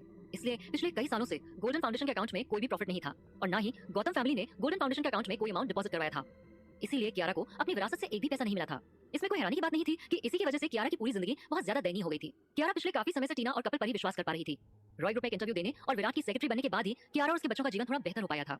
कपिल के पास कियारा के शेयर्स के हिस्से को टेम्पररी फ्रीज करने के अलावा और कोई ऑप्शन नहीं था। जब तक कि वो चोरी हुए हिस्से को वापस नहीं ले लेता तब तक तो ऐसा ही होने वाला था। वो तो उन्हें कियारा को सौंपने वाला था। पर सारिका इस बात से खुश नहीं थी। उसने मुंह बनाते हुए कहा, लेकिन पूरी मुंबई में ऐसा कौन है जो कियारा के साथ खड़े होना चाहेगा? जब तक कियारा गौतम फैमिली में नहीं आ जाती और गौतम फैमिली उसे एक्सेप्ट नहीं कर लेती तब तक उसे अपनी पिछली जिंदगी के बुरे कर्मों के बारे में सोचकर उनका पछतावा करना ही होगा। ऐसे तो कोई भी लोगों के साथ रहना नहीं चाहेगा। सारिका कियारा के दो छोटे छोटे बच्चों के बारे में सोचकर बहुत ज्यादा दुखी होने का नाटक कर रही थी। वो दोनों छोटे बच्चे सारिका को बहुत ही ज्यादा शानदार और इफेक्टिव नजर आ रहे थे। दरअसल वो दोनों विराट से बहुत ज्यादा मिलते जुलते थे। किसी को भी सच्चाई का पता लगाने से पहले उनका डीएनए टेस्ट करवाना होगा। उसके बाद ही सारिका उन दोनों बच्चों को विराट से कहीं दूर ले जाने के बारे में सोच सकती थी। सारिका इस बारे में विराट को भी शक नहीं होने दे सकती थी। सारिका के सवाल पर कपिल ने कहा, इस बारे में आपको ज्यादा सोचने और परेशान होने की जरूरत नहीं है। सारिका जी, जब मिस्टर अजीत गौतम काफी यंग थे तभी उन्होंने कियारा की किसी के साथ शादी करने के बारे में सोच लिया था, लेकिन फिर उनके बीच कुछ ऐसा हुआ जिससे दोनों फैमिलीज के बीच का कॉन्टैक्ट खत्म हो गया। लेकिन जब कियारा और आरव डेटिंग कर रहे थे तब मिस्टर गौतम ने अपनी पूरी प्लानिंग के बारे में उन्हें बताया था। ये सुनते ही सारिका ने मजाक उड़ाते हुए कहा, अच्छा फिर से कहो, क्या बात हुई थी? तुम्हारी बात सुनकर तो लगता है कि वो सच में अपनी पोती को लेकर बहुत ज्यादा टेंशन में थे, लेकिन फिर भी उनकी बदकिस्मती कि वो अपनी उसी पोती से बहुत ज्यादा नाराज भी थे। सारिका की बात सुनते ही टीना बहुत नाराज हो गई और अपने गुस्से को बर्दाश्त नहीं कर पाई। बोली, बहुत कम ही लोग हैं जो मिस्टर गौतम की मौत की सच्चाई के बारे में जानते हैं। अब उनकी मौत कैसे हुई ये बताना तो इस वक्त ठीक नहीं होगा, इसीलिए किसी के बारे में भी कुछ भी बोलने से कुछ नहीं होगा। अब यहाँ आया हुआ हर कोई बेवकूफ तो नहीं है। ये कहते हुए टीना सारिका से बहस करने के लिए तैयार हो गई। ये सुनते ही सारिका जोर से चिल्लाई, तुम लोग होते कौन हो हमारी फैमिली मैटर में टांग अड़ाने की कोशिश करने वाले और हम पर उंगली उठाने वाले? तुम लोग अभी जमीन से उगे भी नहीं हो और तुम्हारी हिम्मत भी कैसे हुई ये सब कुछ कहने की? सारिका को गुस्से से चिल्लाते देख टीना ने अपनी आंखें बंद कर ली और फिर गहरी सांस लेकर कहा, ये सिर्फ आपकी सोच है मिसेस सारिका। मैं तो बस आपको बताना चाह रही थी कि जो भी आप सोच रही हैं वो ठीक नहीं है। मैं तो नहीं चाहती कि आप सच्चाई को तोड़ मरोड़ कर सबके सामने लेकर आएं। विराट ने टीना को देखा और मन ही मन सोचा, ये टीना तो सच में कियारा की बहुत ही ज्यादा पक्की और वफादार दोस्त है। मानना पड़ेगा इसे कियारा के साथ साथ दोनों बच्चों की भी बहुत ज्यादा चिंता है। इसीलिए तो यहाँ आते ही और सीधे मौका मिलते ही सारिका जैसी औरत के साथ भिड़ गई। तभी सारिका ने गुस्से से चीखते हुए कहा, कोई है? सिक्योरिटी यहाँ आओ और इस अजीब औरत को पार्टी से बाहर निकालो। ये कहते हुए सारिका बिल्कुल भी पोलाइट नहीं लग रही थी। तभी कियारा ने गुस्से से चिल्लाते हुए सारिका का विरोध किया। कियारा ने लगभग धमकाते हुए कहा, आप कुछ भूल रही हैं मिसेस सारिका, वो मेरी दोस्त है और आप मेरी दोस्त की इंसल्ट कर रही हैं। अब क्या होगा? कहीं ये बात फिर से कियारा और सारिका के बीच लड़ाई की वजह न बन जाए। विराट और कपिल की इस बात का क्या मकसद हो सकता है? कपिल ने शेयर्स के कियारा को बिलोंग करने की बात की और अनाउंसमेंट किया तो सारिका कपिल और कियारा को ही उल्टा सीधा सुनाने लगी। टीना से बर्दाश्त नहीं हुआ तो उसने भी सारिका को टॉन्ट मार दिया, जिसकी वजह से सारिका ने सिक्योरिटी बुलाकर टीना को बाहर निकालने के लिए ऑर्डर दिए। कियारा ने लगभग सारिका को धमकाते हुए कहा, आप कुछ भूल रही हैं मिसेस सारिका, वो मेरी दोस्त है और आप मेरी दोस्त की इंसल्ट कर रही हैं। तभी विराट ने कहा, जो भी है टीना ने जो कुछ भी कहा है वो इतनी कोई बड़ी बात नहीं है। ये बात सिक्योरिटी को बुलाने लायक तो बिल्कुल भी नहीं है। जो कुछ भी हुआ उसे भूल जाओ। टीना काव्य और काय को लेकर बहुत ज्यादा प्रोटेक्टिव लग रही थी, इसलिए उसे विराट और कियारा के साथ खड़े होने में कोई भी प्रॉब्लम नहीं थी। सारिका के पास हार मान लेने के अलावा और कोई रास्ता नहीं बचा था। वो टीना को जबरदस्त गुस्से के साथ घूर रही थी, पर जब टीना या किसी पर गुस्सा उतारने का मौका नहीं मिला तो फिर सारिका अनिका पर ही भड़क गई। सारिका को लगा कि उसकी बेटी थोड़ी खोई खोई सी नजर आ रही थी। वो नेहा की तरह तेज तरार नहीं थी। ऐसा नहीं लगता था कि वो विराट को फिर से अपनी तरफ खींच पाएगी या उसे अपने पास रोक पाएगी। सारिका तो खुद को ही गुस्सा करना चाहती थी कि उसने अनिका जैसी बेवकूफ बेटी को जन्म दिया। कियारा को जल्दी ही इस पूरे झमेले को ठीक करने का कोई ना कोई आइडिया सोचना ही होगा। विराट ने कपिल को देखते हुए कपिल से आगे कहने के डायरेक्शन देने के लिए अपनी उंगली उठाई और कहा, कपिल कंटिन्यू, तुम कंटिन्यू करो, बाकी जो होगा देख लेंगे। तभी कपिल ने अपना गला साफ करते हुए आगे कहा, ठीक है चलो आगे कंटिन्यू करते हैं। अब ये बात तो सभी जानते हैं कि कियारा और आरव ने मिस्टर अजीत गौतम की आखिरी इच्छा पूरी नहीं की। इतना सब होने के बाद अब हमें कियारा की शादी करवानी होगी और उसके लिए एक परफेक्ट मैच ढूंढने में कियारा की हेल्प करनी होगी और वो शादी भी कम से कम 2 साल तक तो चलनी ही चाहिए। कपिल ने अपना गला साफ करते हुए कहा। कपिल तो अपनी पूरी बात खत्म करना चाहता था। सभी के मन में ढेरों सवाल उठ रहे थे जो वो कपिल से पूछना चाहते थे, पर शुरुआत विराट ने की। विराट ने हैरानी से पूछा, अगर कभी भी कियारा को उसका पति नहीं मिले तो तब क्या होगा? अगर कोई कियारा के लिए कोई अच्छा आदमी ना ढूंढ पाए तो?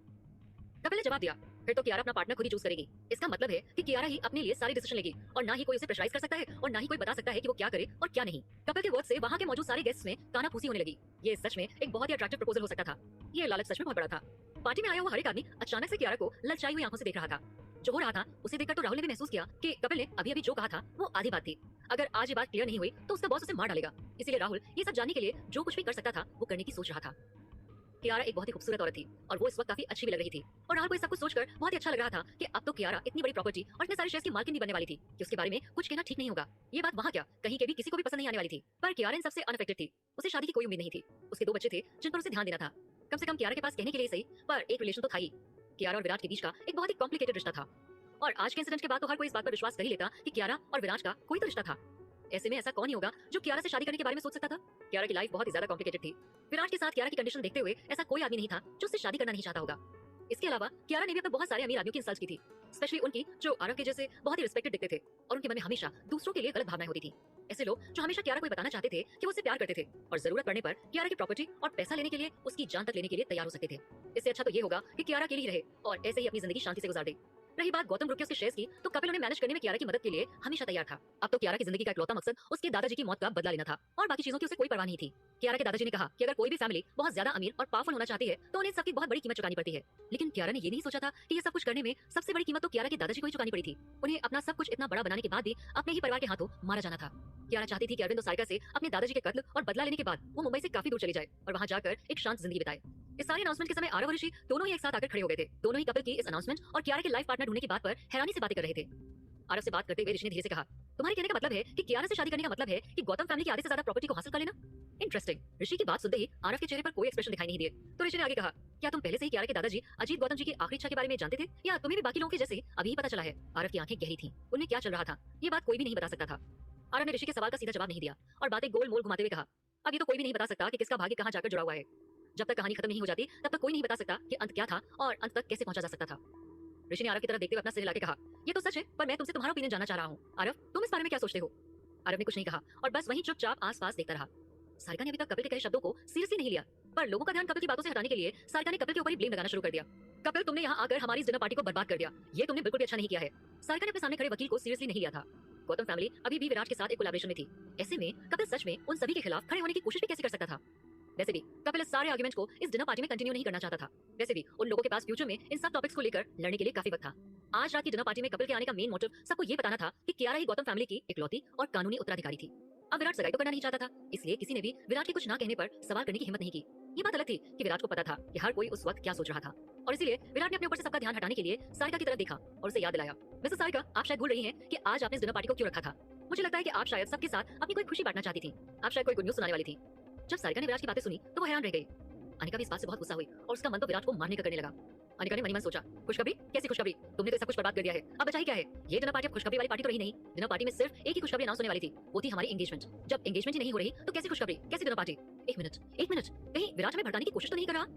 तभी सारिका ने अपने सर पर हाथ मारते हुए कहा, ओह थैंक यू विराट, जो कुछ भी हो रहा था उसके चक्कर में मैं तो भूल ही गई थी कि हम लोगों ने ये डिनर पार्टी क्यों ऑर्गेनाइज की थी। अगर तुम मुझे याद न दिलाते तो शायद पता नहीं क्या होता। आजकल मेरी याददाश्त को भी पता नहीं क्या होता जा रहा है, मैं चीजें भूलने लग गई हूँ। ये कहते हुए सारिका ने जल्दी ही सबकी तरफ देखा।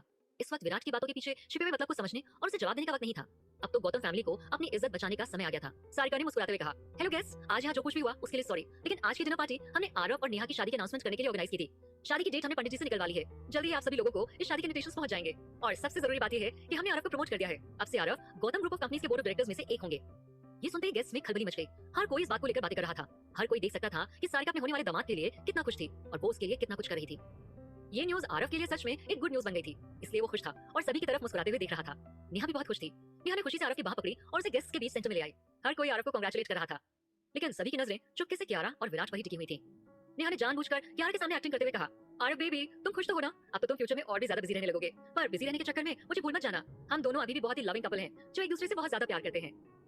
अनिका ने भी मजबूरी में मुस्कुराते हुए कहा, नहीं ऐसा नहीं होगा नेहा, आरव तुम्हें बिल्कुल नहीं बोल सकता, वो तुम्हें बहुत प्यार करता है और जो इंसान आपको प्यार करता है वो आपके लिए वक्त निकाल ही लेता है। तभी एक आदमी ने अनिका को एक गिफ्ट रख दिया। अनिका ने उस आदमी की तरफ हैरानी से देखा तो उसने राहुल की तरफ इशारा कर दिया। जब अनिका ने रॉय ग्रुप की तरफ से उसे दिए गए गिफ्ट को देखा जो राहुल ने उसे दिया था तो वो बहुत उदास हो गई, लेकिन मजबूरी थी इसलिए वो मुस्कुरा रही थी। आरव और नेहा की एंगेजमेंट की खबर सुनकर कियारा भी थोड़ी दुखी थी, क्योंकि आरव आखिर उसके बचपन का प्यार था। भले ही काफी वक्त पहले वो लोग अलग हो चुके थे, लेकिन फिर भी कहीं ना कहीं आरव के लिए बहुत थोड़ी सी सही कियारा के मन में फीलिंग्स तो थी।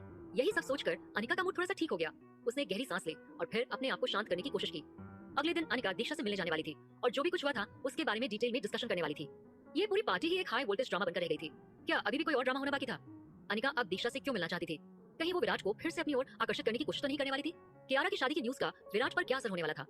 विराट इस सब के बाद कियारा के साथ कैसा बर्ताव करने वाला था? अनिका ने विराट को अजीब सी नजरों से देखा, जैसे वो विराट से कुछ कहना चाह रही थी। विराट ने उसकी तरफ से अपना सर घुमा लिया और अपना कोट पकड़कर खड़ा हो गया। विराट की इस हरकत से अनिका समझ गई कि विराट वहां से जाने वाला था। विराट ने अपने आसपास लोगों की तरफ देखते हुए कहा, मुझे लगता है यहाँ जो कुछ भी होना था वो हो चुका है, अब मेरे करने के लिए यहाँ पर कुछ नहीं बचा है, तो मुझे लगता है कि मुझे भी अब घर जाना चाहिए। विराट के आसपास कियारा, टीना, कपिल और माही खड़े थे। ऐसा लग रहा था कि सभी के मन खाली हो गए थे। तभी विराट ने माही की तरफ देखते हुए कहा, तुम्हें घर नहीं जाना? अगर तुम्हें लगता है कि तुम्हें यहाँ कुछ और देर रुकना है तो जब भी तुम्हें जाना हो एक रिंग कर देना, ड्राइवर तुम्हें लेने के लिए पहुंच जाएगा। माही इस वक्त ऋषि को ही देख रही थी, लेकिन वो ऐसा क्यों कर रही थी? क्या माही को पता नहीं था कि ऋषि ने उसकी फीलिंग का अभी अभी इतनी बुरी तरह से मजाक उड़ाया था? ऋषि की पूरी आइडेंटिटी बहुत डार्क थी, उसकी सोच को समझ पाना नेक्स्ट टू इम्पॉसिबल था। विराट नहीं चाहता था कि ऋषि की वजह से माही को कोई भी ठेस पहुंचे या दुख हो। माही बहुत मासूम थी और दुनिया की चालबाजी को नहीं समझती थी। हालांकि माही के साथ विराट का रिश्ता उतना गहरा नहीं था, फिर भी वो एक फैमिली थे। इतने सालों तक रॉय फैमिली के साथ रहने के बावजूद भी ऋषि पता नहीं रॉय फैमिली से क्यों नफरत करता था। अगर ऋषि गायत्री देवी को माही के खिलाफ कुछ भी बोल देता तो गायत्री देवी माही पर बहुत ज्यादा नाराज हो सकती थी और ऐसे में विराट भी उसे बचा नहीं सकता था। माही बहुत ज्यादा बेचैन थी। उसने अपनी गर्दन झुका ली और धीरे से कहा, मैं ऋषि के साथ जाऊंगी, मैं यहीं उसका वेट करना चाहती हूँ, हम दोनों साथ में ही घर जाएंगे। विराट इस बात को सुनकर बहुत ज्यादा नाराज हो गया और उसने सख्त आवाज में कहा, नहीं, तुम्हें ये नहीं करना चाहिए। विराट को ये समझ में नहीं आ रहा था कि उसकी बहन इतनी जिद्दी और ना समझ कैसे हो सकती थी कि वो सब कुछ जानते हुए भी विराट की बात नहीं मान रही थी। विराट माही को डांटना चाहता था और उससे इस बारे में बहस करना चाहता था, लेकिन कियारा ने अपना हाथ विराट की बाह पर रख दिया और कहा, तुम कुछ देर शांत रहो, माही की सिचुएशन समझने की कोशिश करो, इस वक्त उसे कुछ भी कहना ठीक नहीं होगा। कियारा की बात सुनकर विराट ने कियारा को घूरकर देखा तो कियारा ने धीरे से फुसफुसाते हुए कहा, उसे अपने हाल पर छोड़ दो, इस वक्त तुम उसे कितना भी समझा लो उसे कुछ समझ में नहीं आएगा। अब वो छोटी बच्ची नहीं रही है, अपना भला बुरा समझ सकती है, कुछ देर के लिए उसे अपना भला बुरा सोचने दो, जल्दी ही उसे सब कुछ समझ में आ जाएगा कि कौन उसका अपना है और कौन पराया। विराट को समझाने के बाद कियारा ने मुस्कुराते हुए माही की तरफ देखा और कहा, माही, क्या कल मैं तुम्हें कॉल कर सकती हूँ? इस वक्त कियारा कुछ भी नहीं कर सकती थी, लेकिन उसने कॉल करने के लिए इसलिए कहा था कि वो इस सिचुएशन में माही को सपोर्ट कर सके। माही इस वक्त किसी से कुछ कहने के मूड में नहीं थी, इसलिए बस उसने बेमन से अपना सर हिलाते हुए कहा, ठीक है, थैंक यू, तुमने इतना कुछ किया। तभी विराट ने राहुल की तरफ देखा। राहुल ने हाँ का इशारा किया और अपने सबऑर्डिनेट को ऑर्डर देते हुए कहा, परम, आज रात तुम यहीं रुकोगे और माही का वेट करोगे, बहुत देर हो चुकी है, तुम माही को अकेला नहीं छोड़ोगे, लेकिन इस बात का ध्यान रखना कि विराट सर की दादी माँ गायत्री देवी जी को पता है कि माही अब तक घर पहुंच चुकी है, लेकिन वो नहीं पहुंची है, उसे इतनी सावधानी से घर छोड़ना कि किसी को पता न चले। राहुल के ऑर्डर्स मिलने के बाद परम ने हाँ में अपना सिर हिला दिया और माही का इंतजार करने के लिए एक साइड में खड़ा हो गया। कपिल और विराट दोनों ही कियारा, टीना, काया और काव्य के साथ बाहर चले गए। बाहर जाते वक्त कपिल और विराट बातें करते हुए जा रहे थे। कपिल ने कहा, तुमने कर लिया जो तुम यहाँ करने आए थे? तुम्हें पता है तुम्हारी आज की इस हरकत से हर कोई नाराज है। विराट ने कपिल की तरफ देखते हुए कहा, हाँ हो तो गया जो मैं करना चाहता था, पर मुझे लगता है कि आज की शाम सबको मजा जरूर आया होगा, नहीं? कपिल ने विराट की आंखों में देखते हुए कहा, अगर तुम इसी तरह चलते रहे तो सब तुम्हारे अगेंस्ट हो जाएंगे। विराट ने मुस्कुराते हुए कपिल की तरफ देखकर कहा, अच्छा ऐसा है क्या? कपिल ने बेबसी से अपना सिर हिलाते हुए कहा, कम से कम अब तो कुछ समझने की कोशिश करो, तुम्हारे पास एक स्टेट मैनेजर तो है, वो भी कम नहीं है। कपिल को नहीं लगा था कि विराट को अपनी डेजिग्नेशन की ज्यादा चिंता थी। देखा जाए तो विराट को दोस्तों की कोई कमी भी नहीं थी। हर कोई विराट जैसे अमीर और पावरफुल आदमी को अपने दोस्त के रूप में चाहता था। किसी की भी फ्रेंड्स की लिस्ट में विराट के जैसे पावरफुल आदमी का होना बहुत बड़ी बात थी। अमीर घर के बच्चे रेयरली ही रिश्तों की कदर करते हैं, उनके अंदर लॉयल्टी बहुत कम ही दिखाई देती है। इसमें कोई भी हैरानी की बात नहीं है कि इसी वजह से कियारा ने भी शुरू में विराट को बहुत बुरा इंसान समझा था। इतने लंबे टाइम तक एक साथ रहने के बाद इन दोनों के रिश्तों में काफी बदलाव आ गया था। कपिल ने पलटकर कियारा की तरफ देखा। कपिल को उम्मीद थी कि कियारा विराट के साथ के अपने रिश्ते में अपनी बहुत सारी फीलिंग्स इन्वेस्ट नहीं करेगी। विराट और रॉय फैमिली के साथ रहना और उनके साथ घुलना मिलना इतना भी आसान नहीं था। जैसे ही वो लोग बाहर निकले, कियारा ने पीछे पलटकर देखा।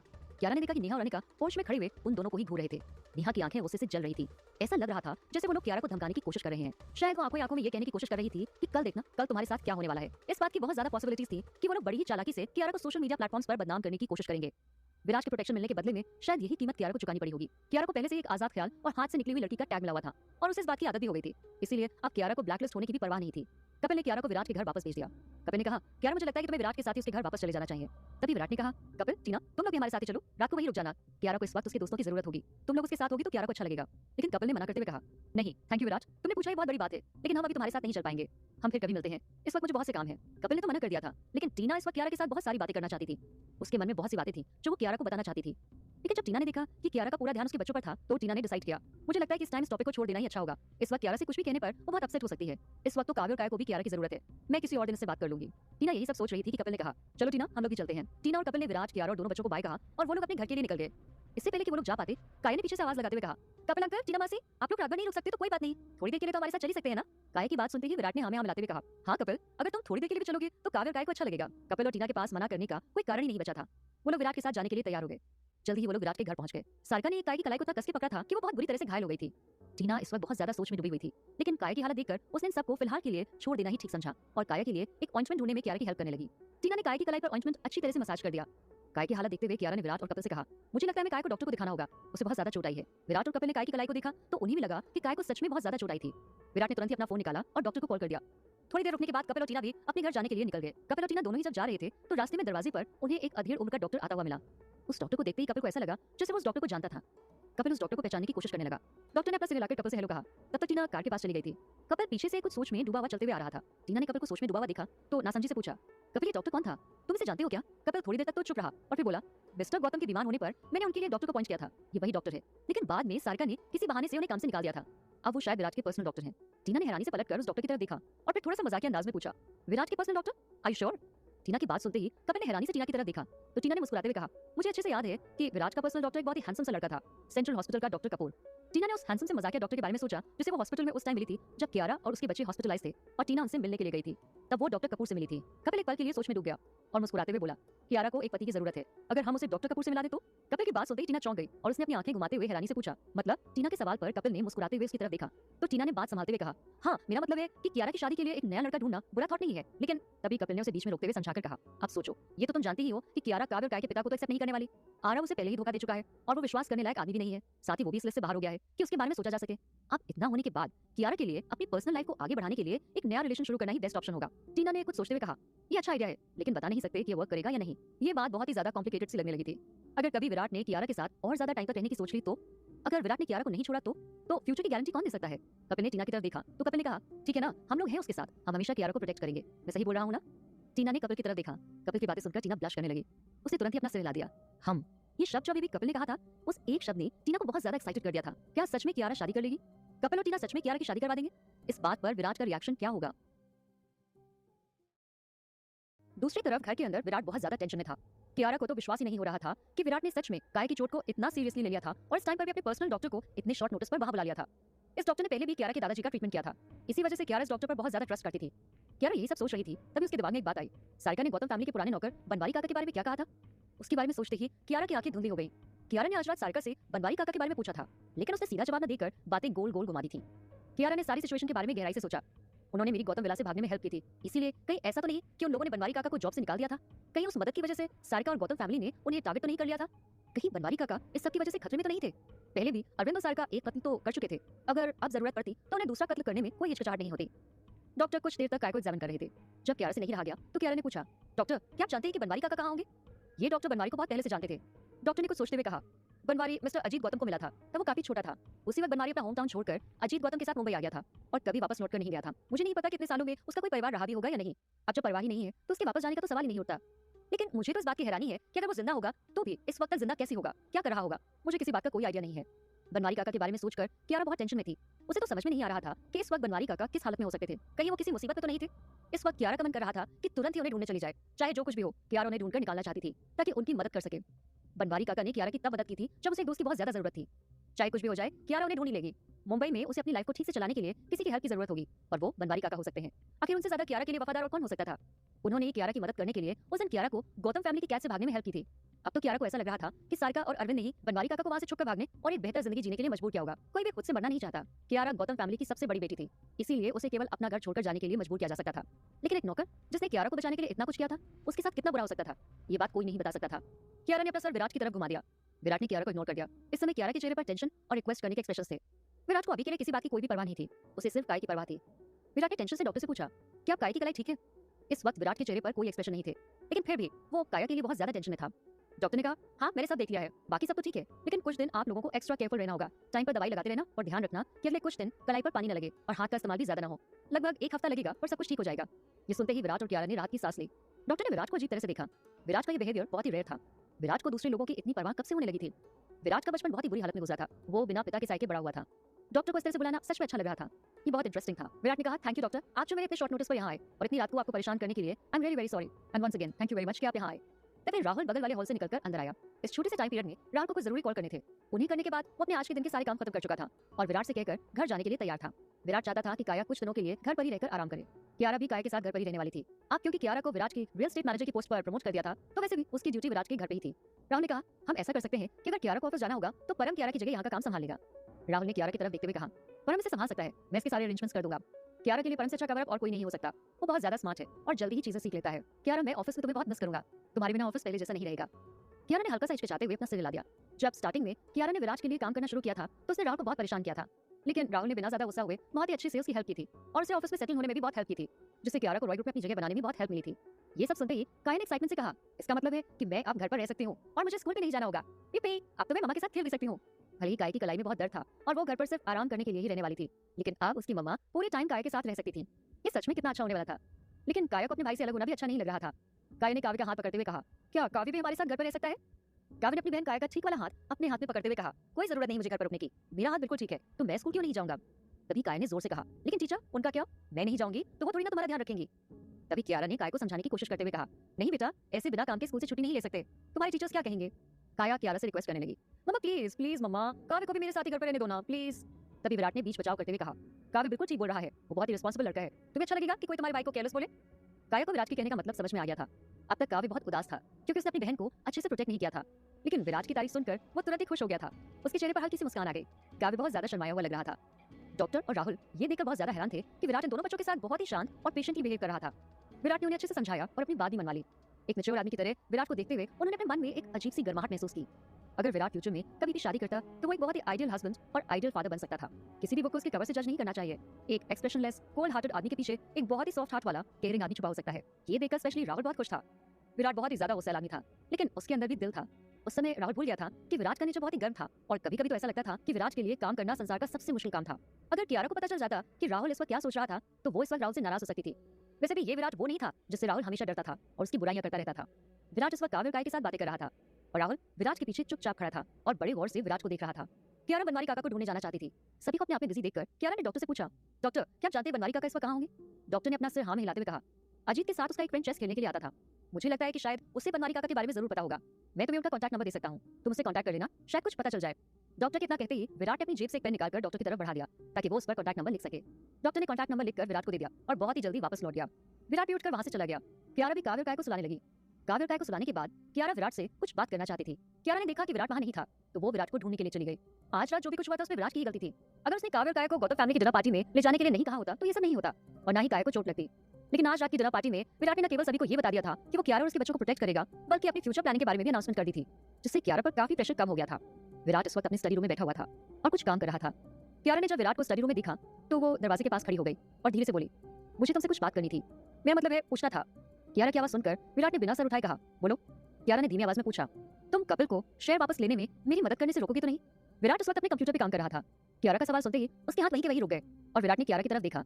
विराट का चेहरा हमेशा की तरह एक्सप्रेशनलेस था, लेकिन उसकी आंखों में एक अलग ही पैशन नजर आ रहा था। विराट की आंखों में देखने के बाद कियारा कहीं खो सी गई। विराट की वजह से इतनी तकलीफ मिलने के बाद भी कियारा उससे नफरत नहीं कर पा रही थी। विराट जिन डॉक्यूमेंट्स को भी पढ़ रहा था उन पर से अपना ध्यान हटा दिया और दरवाजे की तरफ देखने लगा। विराट ने अपना चश्मा उतार दिया और अपने हाथ से अपने आईब्रो के बीच वाले हिस्से को दबाने लगा। कियारा चुपचाप वहीं खड़ी थी। विराट ने गहरी आवाज में कहा, यहाँ आओ। एकदम से कियारा थोड़ा घबराती हुई अंदर चली गई। जब वो विराट की डेस्क के पास पहुंची तो विराट ने उसका हाथ पकड़कर अपने पास खींच लिया, जिसकी वजह से वो थोड़ा सा कांप गई। विराट ने हल्की आवाज में कहा, ये मेरी ही लापरवाही थी, मुझे ध्यान रखना चाहिए था। कियारा ने विराट के मुंह से ऐसा कुछ सुनने की उम्मीद नहीं की थी।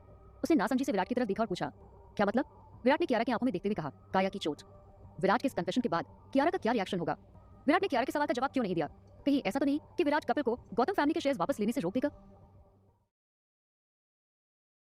विराट ने कियारा के सामने अपनी गलती मान ली थी कि उसे काव्य गाय को गौतम फैमिली की डिनर पार्टी में नहीं ले जाना चाहिए था। कियारा ने विराट के मुंह से ऐसा कुछ सुनने की उम्मीद नहीं की थी। उसने नासमझी से विराट की तरफ देखा और पूछा, क्या मतलब? विराट ने कियारा की आंखों में देखते हुए कहा, काया की चोट। कियारा ने ये नहीं देखा था कि सारिका ने क्या किया था। विराट ने धीमी आवाज में कहा, ये सब मेरी वजह से हुआ था। कियारा ने उम्मीद नहीं की थी कि जो कुछ हुआ था उसका ब्लेम विराट अपने सर पे ले लेगा, लेकिन विराट को कियारा की चिंता से काफी हद तक फर्क पड़ा था, जिसकी वजह से उसने ये सब कुछ कहा था। तभी कियारा ने कहा, मैं भी इस बात के लिए बराबर की जिम्मेदार हूँ। मुझे भी अच्छे से पता था कि वहाँ क्या हो सकता था, फिर भी मैं उन्हें वहाँ लेकर गई।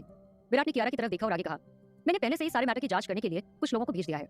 विराट की बात सुनते ही कियारा ने हैरानी से विराट की तरफ देखा तो विराट ने आगे कहा, हाँ मुझे लगता है कि इन सब में गौतम फैमिली की कोई चाल है। ये बात कोई कोइंसिडेंस नहीं हो सकती कि जब तुम बच्चों के लिए कुछ खाने के लिए लेने गई थी तभी तुमसे कोई गेस्ट बात करने के लिए आ गया और उसी समय वो दोनों लड़कियां काव्य काया को बहला फुसलाकर अपने साथ ले गई। कियारा को ये कुछ भी समझ में नहीं आ रहा था, इसलिए उसने नासमझी और हैरानी से पूछा, पर गौतम फैमिली ऐसा क्यों करेगी? विराट ने गंभीरता से कहा, वो सब अभी मुझे नहीं पता, लेकिन मैं इस बात का ध्यान रखूंगा कि वो फ्यूचर में दोबारा से ऐसा कुछ भी करने की हिम्मत न करे। कियारा ने तुरंत ही अपने हाथों को पीछे खींच लिया और कहा, तुम क्या करने की सोच रहे हो? उसी वक्त विराट ने कियारा को चुटकी काट ली, लेकिन वो अपनी जगह से नहीं हिली। बस उसके मुंह से सिर्फ 3 शब्द निकले, धीरे, इट्स हर्टिंग। विराट ने कहा, मुझे नहीं पता, मैं सारिका तो हूं नहीं जो सबके बारे में मुझे पहले से ही पता हो। इतना कहकर विराट ने कियारा के नाजुक हाथों को अपनी हथेली में कसकर पकड़ लिया और उसे अपनी बाहों में खींच लिया। कियारा भी झटके से ठोकर खाकर उसकी गोद में गिर पड़ी। कियारा की वजह से एक पल के लिए विराट को एक दबाव महसूस हुआ। कियारा का हाथ सीधे जाकर विराट के सीने से लगा। विराट के दिल की धड़कनें कियारा को साफ महसूस हो रही थी। रूम का टेम्परेचर धीरे धीरे बढ़ने लगा था। कियारा का चेहरा तुरंत ही लाल हो गया और उसने कहा, मेरा ध्यान भटकाने की कोशिश मत करो, तुमने अभी तक मेरे सवाल का जवाब नहीं दिया है। विराट ने ना समझने का नाटक करते हुए पूछा, कौन सा सवाल? तुमने कोई सवाल किया था? कियारा ने हैरानी से पूछा, सच में तुमने नहीं सुना? विराट इस तरह का नाटक क्यों कर रहा था? बात सिर्फ हाँ ना की तो थी। विराट आसानी से उस बात का जवाब दे सकता था, लेकिन विराट ने जवाब नहीं दिया। विराट ने कियारा के चेहरे पर जलन के एक्सप्रेशंस देखे और मन ही मन हंसने लगा। कियारा ने दोबारा पूछा, मैंने शेयर्स के बारे में बात की थी, तुमने आज गौतम फैमिली से कुछ भी नहीं कहा था। इसका मतलब ये तो नहीं कि अगर मैं कपिल के साथ मिलकर अपने शेयर्स वापस लाने की कोशिश करूं तो तुम मुझे रोकोगे नहीं? विराट ने कियारा की आंखों में देखते हुए कहा, इस बात का मुझसे कोई लेना देना है? विराट को परवाह नहीं थी, लेकिन विराट ने कहा, तुम कुछ भी कर सकती हो, लेकिन उन्हें चोट मत पहुंचाना। ये सुनते ही कियारा हैरान रह गई। अनिका के लिए विराट की अभी भी कुछ रिस्पांसिबिलिटीज थी। उस रात जो हुआ था उसकी वजह से विराट चाहता था कि अनिका को फ्यूचर में किसी भी चीज को लेकर टेंशन ना हो। तभी कियारा ने कहा, लेकिन वो। इससे पहले कि कियारा ज्यादा कुछ और बोल पाती, विराट ने एक एक करके उसकी उंगलियां खोली और उन्हें अपनी उंगलियों में फंसा लिया। विराट कियारा की उंगलियों से खेलने लगा। विराट की प्यार भरी इस हरकत की वजह से कियारा का दिमाग ब्लैंक हो गया। वो बिल्कुल भूल गई कि वो और विराट इस वक्त किस बारे में बात कर रहे थे। विराट ने कियारा के दिमाग से लगभग खेलना शुरू कर दिया था। तभी कियारा ने हकलाते हुए कहा, अब मुझे नहीं पता। ये कुछ ऐसी बातें थी जिन पर विराट मानने वाला नहीं था। सारिका ही कियारा के दादाजी की मौत का कारण थी। विराट को ये बात अभी समझ में नहीं आ रही थी। अगर फ्यूचर में ये बात सामने आ गई तो क्या विराट कियारा को उसका बदला लेने से रोक देगा? कियारा के दादाजी कियारा के सबसे करीबी इंसान थे। कियारा उनकी मौत का बदला लेना चाहती थी। विराट ने कियारा के चेहरे पर आए हुए बालों को उसके कान के पीछे करते हुए कहा, ठीक है, मुझे लगता है कि अब हमें इस बारे में और बात नहीं करनी चाहिए। ये सुनते ही कियारा हैरान रह गई और उसने पूछा, क्या मतलब? विराट ने उसे समझाते हुए कहा, हम इस वक्त अनिका के बारे में बात करते हैं। मैं तुम्हें एक बात बताना चाहता हूँ कि मैं और अनिका कभी भी सगाई नहीं कर रहे हैं और हम फ्यूचर में भी सगाई नहीं करेंगे। कियारा ने मन ही मन बड़बड़ाते हुए कहा, लेकिन इन सबका मुझसे क्या लेना देना? तभी विराट ने पूछा, सैटिस्फाइड? कियारा ने विराट की तरफ से अपनी नजर चुरा ली और धीमे से कहा, तुम ये सब मुझे क्यों बता रहे हो? ये सब तुम्हारा पर्सनल मैटर है, मुझे नहीं लगता कि मुझे सबकी ज्यादा परवाह करनी चाहिए। विराट ने कियारा की आंखों में देखते हुए कहा, सच में तुम वही कह रही हो जो मैं समझ रहा हूँ? कियारा ने विराट की बात का जवाब नहीं दिया। विराट ने फिर से कियारा की आंखों में देखते हुए कहा, इसका मतलब है कि तुम्हें मुझे किसी और के साथ बांटने में कोई तकलीफ नहीं होगी? विराट कियारा के जवाब से सैटिस्फाइड नहीं था। विराट ने कियारा की पतली कमर को धीरे से सहला दिया, जिसकी वजह से कियारा को गुदगुदी होने लगी और वो जोर जोर से हंसने लगी। कियारा ने विराट का हाथ कसकर पकड़ लिया और उसे रोकते हुए कहा, नहीं प्लीज। विराट ने कियारा की आंखों में देखा। विराट कियारा के नजदीक गया और उसके होठों पर हल्का सा बाइट कर दिया, जिसकी वजह से कियारा के चेहरे पर हल्की सी मुस्कान आ गई। इस वक्त कियारा को नहीं पता था कि सब क्या हो रहा था। कियारा नहीं जानती थी कि उसकी खुशी के पीछे का कारण क्या था। ये सब इसलिए था क्योंकि विराट की अनिका से सगाई नहीं होने वाली थी, या फिर इसलिए कि विराट कपिल की प्लानिंग में कोई भी रुकावट नहीं डालने वाला था, या विराट के अभी अभी दिए हुए लव बाइट की वजह से था। ये सब कुछ एक तरफ था, लेकिन कियारा ने अपने मन में कुछ इच्छाएं उठती हुई महसूस करी। तभी विराट ने कहा, तुम लोग जो करना चाहो कर सकते हो, मैं तुम्हें किसी तरह से ना तो रोकूंगा और ना ही अपना विरोध जताऊंगा। हाँ, अगर कभी तुम्हें मेरी मदद की जरूरत पड़ी तो मैं तुम्हारी हेल्प जरूर करूंगा। विराट की ये बात सुनते ही कियारा ने इस बारे में सोचा और इस बात पर राजी हो गई और बोली, थैंक यू, मैं जब कपिल को ऐसा बताऊंगी तो वो भी बहुत खुश हो जाएगा। मैं तो कपिल को ये गुड न्यूज सुनाने से अपने आप को रोक भी नहीं पा रही हूँ। इतना कहते ही कियारा विराट की गोद से उठ खड़ी हुई और जाने लगी। विराट ने तुरंत ही हाथ पकड़कर कियारा को रोक लिया। कियारा की खुशी का मतलब ये भी था कि कपिल को अब विराट की वजह से कोई भी ऑब्जेक्शन नहीं झेलना पड़ेगा और वो अपना पूरा ध्यान गौतम फैमिली से निपटने में लगा सकता था। कियारा की खुशी देखकर विराट हैरान रह गया, उसे थोड़ी जलन होने लगी। विराट ने अजीब सा मुंह बनाते हुए कहा, तुम्हें पता है तुम मेरे सामने दूसरे मर्दों के बारे में बात कर रही हो, तुम्हें लगता है ये ठीक है? विराट को कपिल की वजह से जलन हो रही थी। वो जानता था कि कियारा और कपिल का रिश्ता बहुत ज्यादा प्लेटोनिक था। फिर भी वो इस बात से थोड़ा नाखुश था कि कियारा उसकी फीलिंग्स को नहीं समझ पा रही थी। कियारा की वजह से विराट की लाइफ काफी इंटरेस्टिंग हो गई थी। लोगों को लगता था कि कियारा बहुत ज्यादा शाय है, लेकिन ये औरत अपनी फीलिंग्स को कभी भी बर्बाद नहीं कर सकती थी। ऐसा नहीं था कि ये बुरा था, लेकिन जब विराट अच्छी मूड में होता था तो उसे इन सब के लिए कियारा को चिढ़ाने में बहुत मजा आता था। कियारा ने विराट की लाइफ को बहुत ही ज्यादा इंटरेस्टिंग बना दिया था। विराट ने कियारा की आंखों में देखते हुए उसे चिढ़ाने का सोचा और कहा, तुम्हें बिल्कुल भी डर नहीं है ना कि मैं तुमसे नाराज हो सकता हूँ? विराट की बात सुनते ही कियारा ने हैरानी से पूछा, लेकिन कपिल के बारे में बात करने पर तुम गुस्सा क्यों होगे? हमने तो पहले ही इस बारे में बात की थी ना कि मैं जब चाहे कपिल से बात कर सकती हूँ, और तुमने मुझे परमिशन भी दी थी। माहौल धीरे धीरे थोड़ा सा ऑकवर्ड होता जा रहा था। हवा भी थोड़ी उल्टी चलने लगी थी। उन दोनों के बीच में झगड़े के बिना नॉर्मल बातचीत करना भी नेक्स्ट इम्पॉसिबल था। विराट ने अपने अंगूठे को कियारा के गाल पर चलाते हुए कहा, तुम्हारी टोन को देखकर वैसे तुम्हें नहीं लगता कि मैं उतना भी ज्यादा स्ट्रिक्ट नहीं हूँ? आज कियारा के साथ बहुत गलत हुआ था, इसलिए विराट उसे रिलैक्स करना चाहता था ताकि कियारा का मूड डाइवर्ट हो जाए। तभी कियारा ने विराट की तरफ देखते हुए पूछा, क्या तुम बनवारी काका को ढूंढने में मेरी मदद करोगे? ये कहते हुए कियारा तुरंत ही विराट की गोद में कंफर्टेबल होकर बैठ गई। ये पोस्चर बहुत ही ज्यादा इंटीमेट था, लेकिन एक पल के लिए कियारा को महसूस ही नहीं हुआ कि वो क्या कर रही है। वो बस थोड़ी एक्साइटेड थी। अगले पल कियारा ने विराट के कंधे को कसकर पकड़ लिया और पूछा, बताओ ना कि तुम सच में मेरी हेल्प करोगे? कियारा ने देखा था कि विराट ने कियारा से पहले ही डॉक्टर के हाथ से वो नोट ले लिया था। उस समय तो कियारा ने सोचा था कि विराट कियारा के अगेंस्ट था, लेकिन अब जब विराट कियारा की हेल्प कर रहा था तो कियारा को महसूस हो रहा था कि विराट ने वो नंबर कियारा की हेल्प करने के लिए लिया था। तभी विराट ने जलती हुई निगाहों से कियारा को देखा और कहा, वो सब कुछ तुम्हारी आज रात की परफॉर्मेंस पे डिपेंड करेगा। कियारा ही सुनकर हैरान रह गई। कियारा बहुत झिझक रही थी। ऐसी सिचुएशन में कियारा विराट से बहुत ज्यादा अफेक्टेड हो रही थी। अगर कियारा विराट के हिसाब से काम करती तो वो बनवारी काका को ढूंढ सकती थी। विराट के अलावा ऐसा कोई नहीं था जो कियारा की मदद कर सके। कियारा ने गहरी सांस ली और विराट के होठों को घूरने लगी। कियारा की आंखें बंद हो गई और उसकी पलकें कांपने लगी। कियारा धीरे से आगे बढ़ी और उसने विराट को किस कर लिया। कियारा ने अपने किस से वो सब कुछ दिखाने का डिसाइड किया जिन सारे एक्सप्रेशंस को वो नॉर्मली बात करते हुए एक्सप्रेस नहीं कर पाती थी। ये एक ऐसी रात थी जिसमें आराम करना बहुत ही मुश्किल था। कियारा ने सोचा था कि आज रात सच में बहुत ज्यादा स्पेशल होने वाली है। मैं आज विराट के अंदर पूरी तरह से घुल जाना चाहती हूँ। आज तो ऐसा लग रहा है जैसे मैं खुशी की वजह से मर ही जाऊंगी। लेकिन ऐसा हुआ नहीं। अगली सुबह देर से ही सही कियारा की आंख खुली गई। वो अभी भी सही सलामत थी और अकेले थी। कियारा ये देखकर हैरान रह गई कि वो विराट के बिस्तर पे नहीं थी, बल्कि अपने बिस्तर पे थी और विराट जा चुका था। कियारा जब सुबह उठी तो अपने कमरे में थी। ये कियारा का बेडरूम था, जिसे कियारा के बहुत कहने पर ही विराट ने रेडी करवाया था। विराट तो नहीं चाहता था कि कियारा के लिए अलग से रूम रेडी हो, लेकिन कियारा के बहुत ज्यादा रिक्वेस्ट करने की वजह से ही ये रूम रेडी करवाया गया था। कियारा विराट के रूम में क्यों नहीं थी? इससे पहले कियारा ने जब भी विराट के साथ रात गुजारी थी तो कियारा ने हमेशा से ही वापस जाने के लिए बहुत जिद की थी। कियारा को हमेशा इस बात की चिंता रहती थी कि इसके दोनों बच्चों को कियारा और विराट के एक ही रूम में रहने के बारे में पता न चल जाए। लेकिन अलग बेडरूम मिलने के बाद कियारा बेफिक्र हो गई थी। कहीं कियारा के इतने सतर्क रहने के बाद भी काव्य को विराट और उसके बारे में पता चल गया तो विराट और उसके रिलेशन के बारे में गायत्री देवी को पता चला तो उनका क्या रिएक्शन होगा? कियारा ने सबके बारे में सोचा और फिर डिसाइड किया कि वो क्या करने वाली थी। विराट ने भी इस बारे में काफी सोचा होगा और उसके बाद ही डिसाइड किया होगा कि कियारा के लिए एक अलग से रूम होना चाहिए। विराट भी नहीं चाहता था कि काव्य और काया को उन दोनों के बीच के रिलेशंस के बारे में पता चले, इसलिए ऑफिस जाने से पहले ही विराट कियारा को उसके कमरे में छोड़ आया था। विराट के लिए कियारा की इच्छा भी काफी मायने रखती थी। ये बहुत अच्छी बात थी। अब जब वो दोनों एक पॉइंट पर आकर अग्री हो गए थे तो कुछ टाइम के लिए उनके टेंशन कम हो गए थे। उनके मन में कुछ टाइम के लिए डर निकल गया था कि काव्य और काया को उन दोनों के बारे में कुछ भी पता चला तो वो उन पर शक कर सकते हैं। अब कियारा विराट की स्टेट मैनेजर थी, जिसका काम था विराट के घर और उसकी पर्सनल लाइफ को मैनेज करना। और फिर कियारा को रात वाला इंसिडेंट याद आ गया। रात को विराट बिना ज्यादा रिक्वेस्ट के बनवारी काका को घर वापस लाने में हेल्प करने के लिए रेडी हो गया था। कियारा अपने पुराने मददगार के लिए बहुत कुछ करना चाहती थी। कियारा जल्दी से नहा धोकर रेडी हो गई और फिर जल्दी से नीचे आ गई। कियारा ये देखना चाहती थी कि किसी काम में उसकी हेल्प की कोई जरूरत तो नहीं थी। मीनू ने उसे आते हुए देखा तो जल्दी से कियारा के पास आ गई और पूछा, मिस गौतम आपको भूख तो नहीं लगी है? इस वक्त किचन में सिर्फ कॉर्नफ्लेक्स और उपमा रेडी है, अगर आप बोलें तो मैं तुरंत आपके रूम में ले आऊं। तभी कियारा ने कहा, मैं आप लोगों की हेल्प करना चाहती हूँ, क्या मैं कुछ कर सकती हूँ? तभी मीनू ने मुस्कुराते हुए जवाब दिया, इट्स ओके मिस गौतम, इसकी कोई जरूरत नहीं है, हम घर का सारा काम अच्छे से संभाल लेंगे, आप बस रेस्ट कीजिए। तभी कियारा ने आगे पूछा, आपको नहीं लगता कि गार्डन में लगे पेड़ों की टहनियां काफी बड़ी हो गई हैं, इन्हें काट छाट कर एक अच्छा सा लुक दिया जा सकता है? आपको नहीं लगता कि हमें इसमें कुछ नया ट्राई करना चाहिए? कियारा की बात सुनते ही मीनू सोच में डूब गई। वो ये समझने की कोशिश कर रही थी कि मिस गौतम ये क्या करने की कोशिश कर रही थी। वो घर के छोटे मोटे कामों में क्यों उलझना चाहती थी? मीनू थोड़ी इंट्रोवर्ट टाइप थी। विराट के अलावा किसी और के साथ अपने काम के बारे में बात करने की यूज्ड टू भी नहीं थी। किसी ऐसे इंसान के साथ वो काम के बारे में बिल्कुल बात नहीं कर सकती थी जिसके साथ पहले उसने कोई बात न की हो। वहाँ का माहौल थोड़ा सा अजीब हो चला था। तभी कियारा ने यहाँ वहाँ देखा और फिर पूछा, मीनू आपने मेरी बेटी को देखा है, वो कहाँ है? कियारा जब से सुबह उठी थी तभी से उसने काय की आवाज नहीं सुनी थी, जबकि कियारा अच्छे से जानती थी कि उसकी बेटी बहुत ज्यादा शोर करती थी। अगर वो यहाँ होती तो डेफिनेटली शांत नहीं बैठी होती, इस वक्त भी कहीं ना कहीं शोर ही मचा रही होती। मीनू ने बहुत ही इज्जत से पूछा, मिस गौतम क्या आप इस काय के बारे में बात कर रही हैं? ये सुनते ही कियारा बहुत हैरान रह गई। मीनू ने काय के बारे में बहुत ही ज्यादा सम्मान से बात की थी। कियारा को इसकी आदत नहीं थी। तभी कियारा ने मीनू को समझाते हुए कहा, मीनू प्लीज आप उसे काय ही बुलाइए, आपको हमारे साथ इतना फॉर्मल होने की जरूरत नहीं है। हम सभी यहाँ एक साथ रहते हैं और आप यहाँ हमारी देखभाल करती हैं। आप लोगों के अलावा हमें किसी और पर भी भरोसा नहीं है। हम सब एक फैमिली जैसे बन गए हैं, तो आप हमें हमारे नामों से ही बुलाएंगी तो हमें अच्छा लगेगा। कियारा की बात सुनकर मीनू थोड़ी देर सोच में डूब गई और फिर उसने मुस्कुराते हुए कहा, मिस गौतम मैं आपको मिस गौतम के नाम से ही बुलाऊंगी। मीनू को कियारा का नाम लेकर पुकारने में थोड़ा अनकंफर्टेबल फील हो रहा था।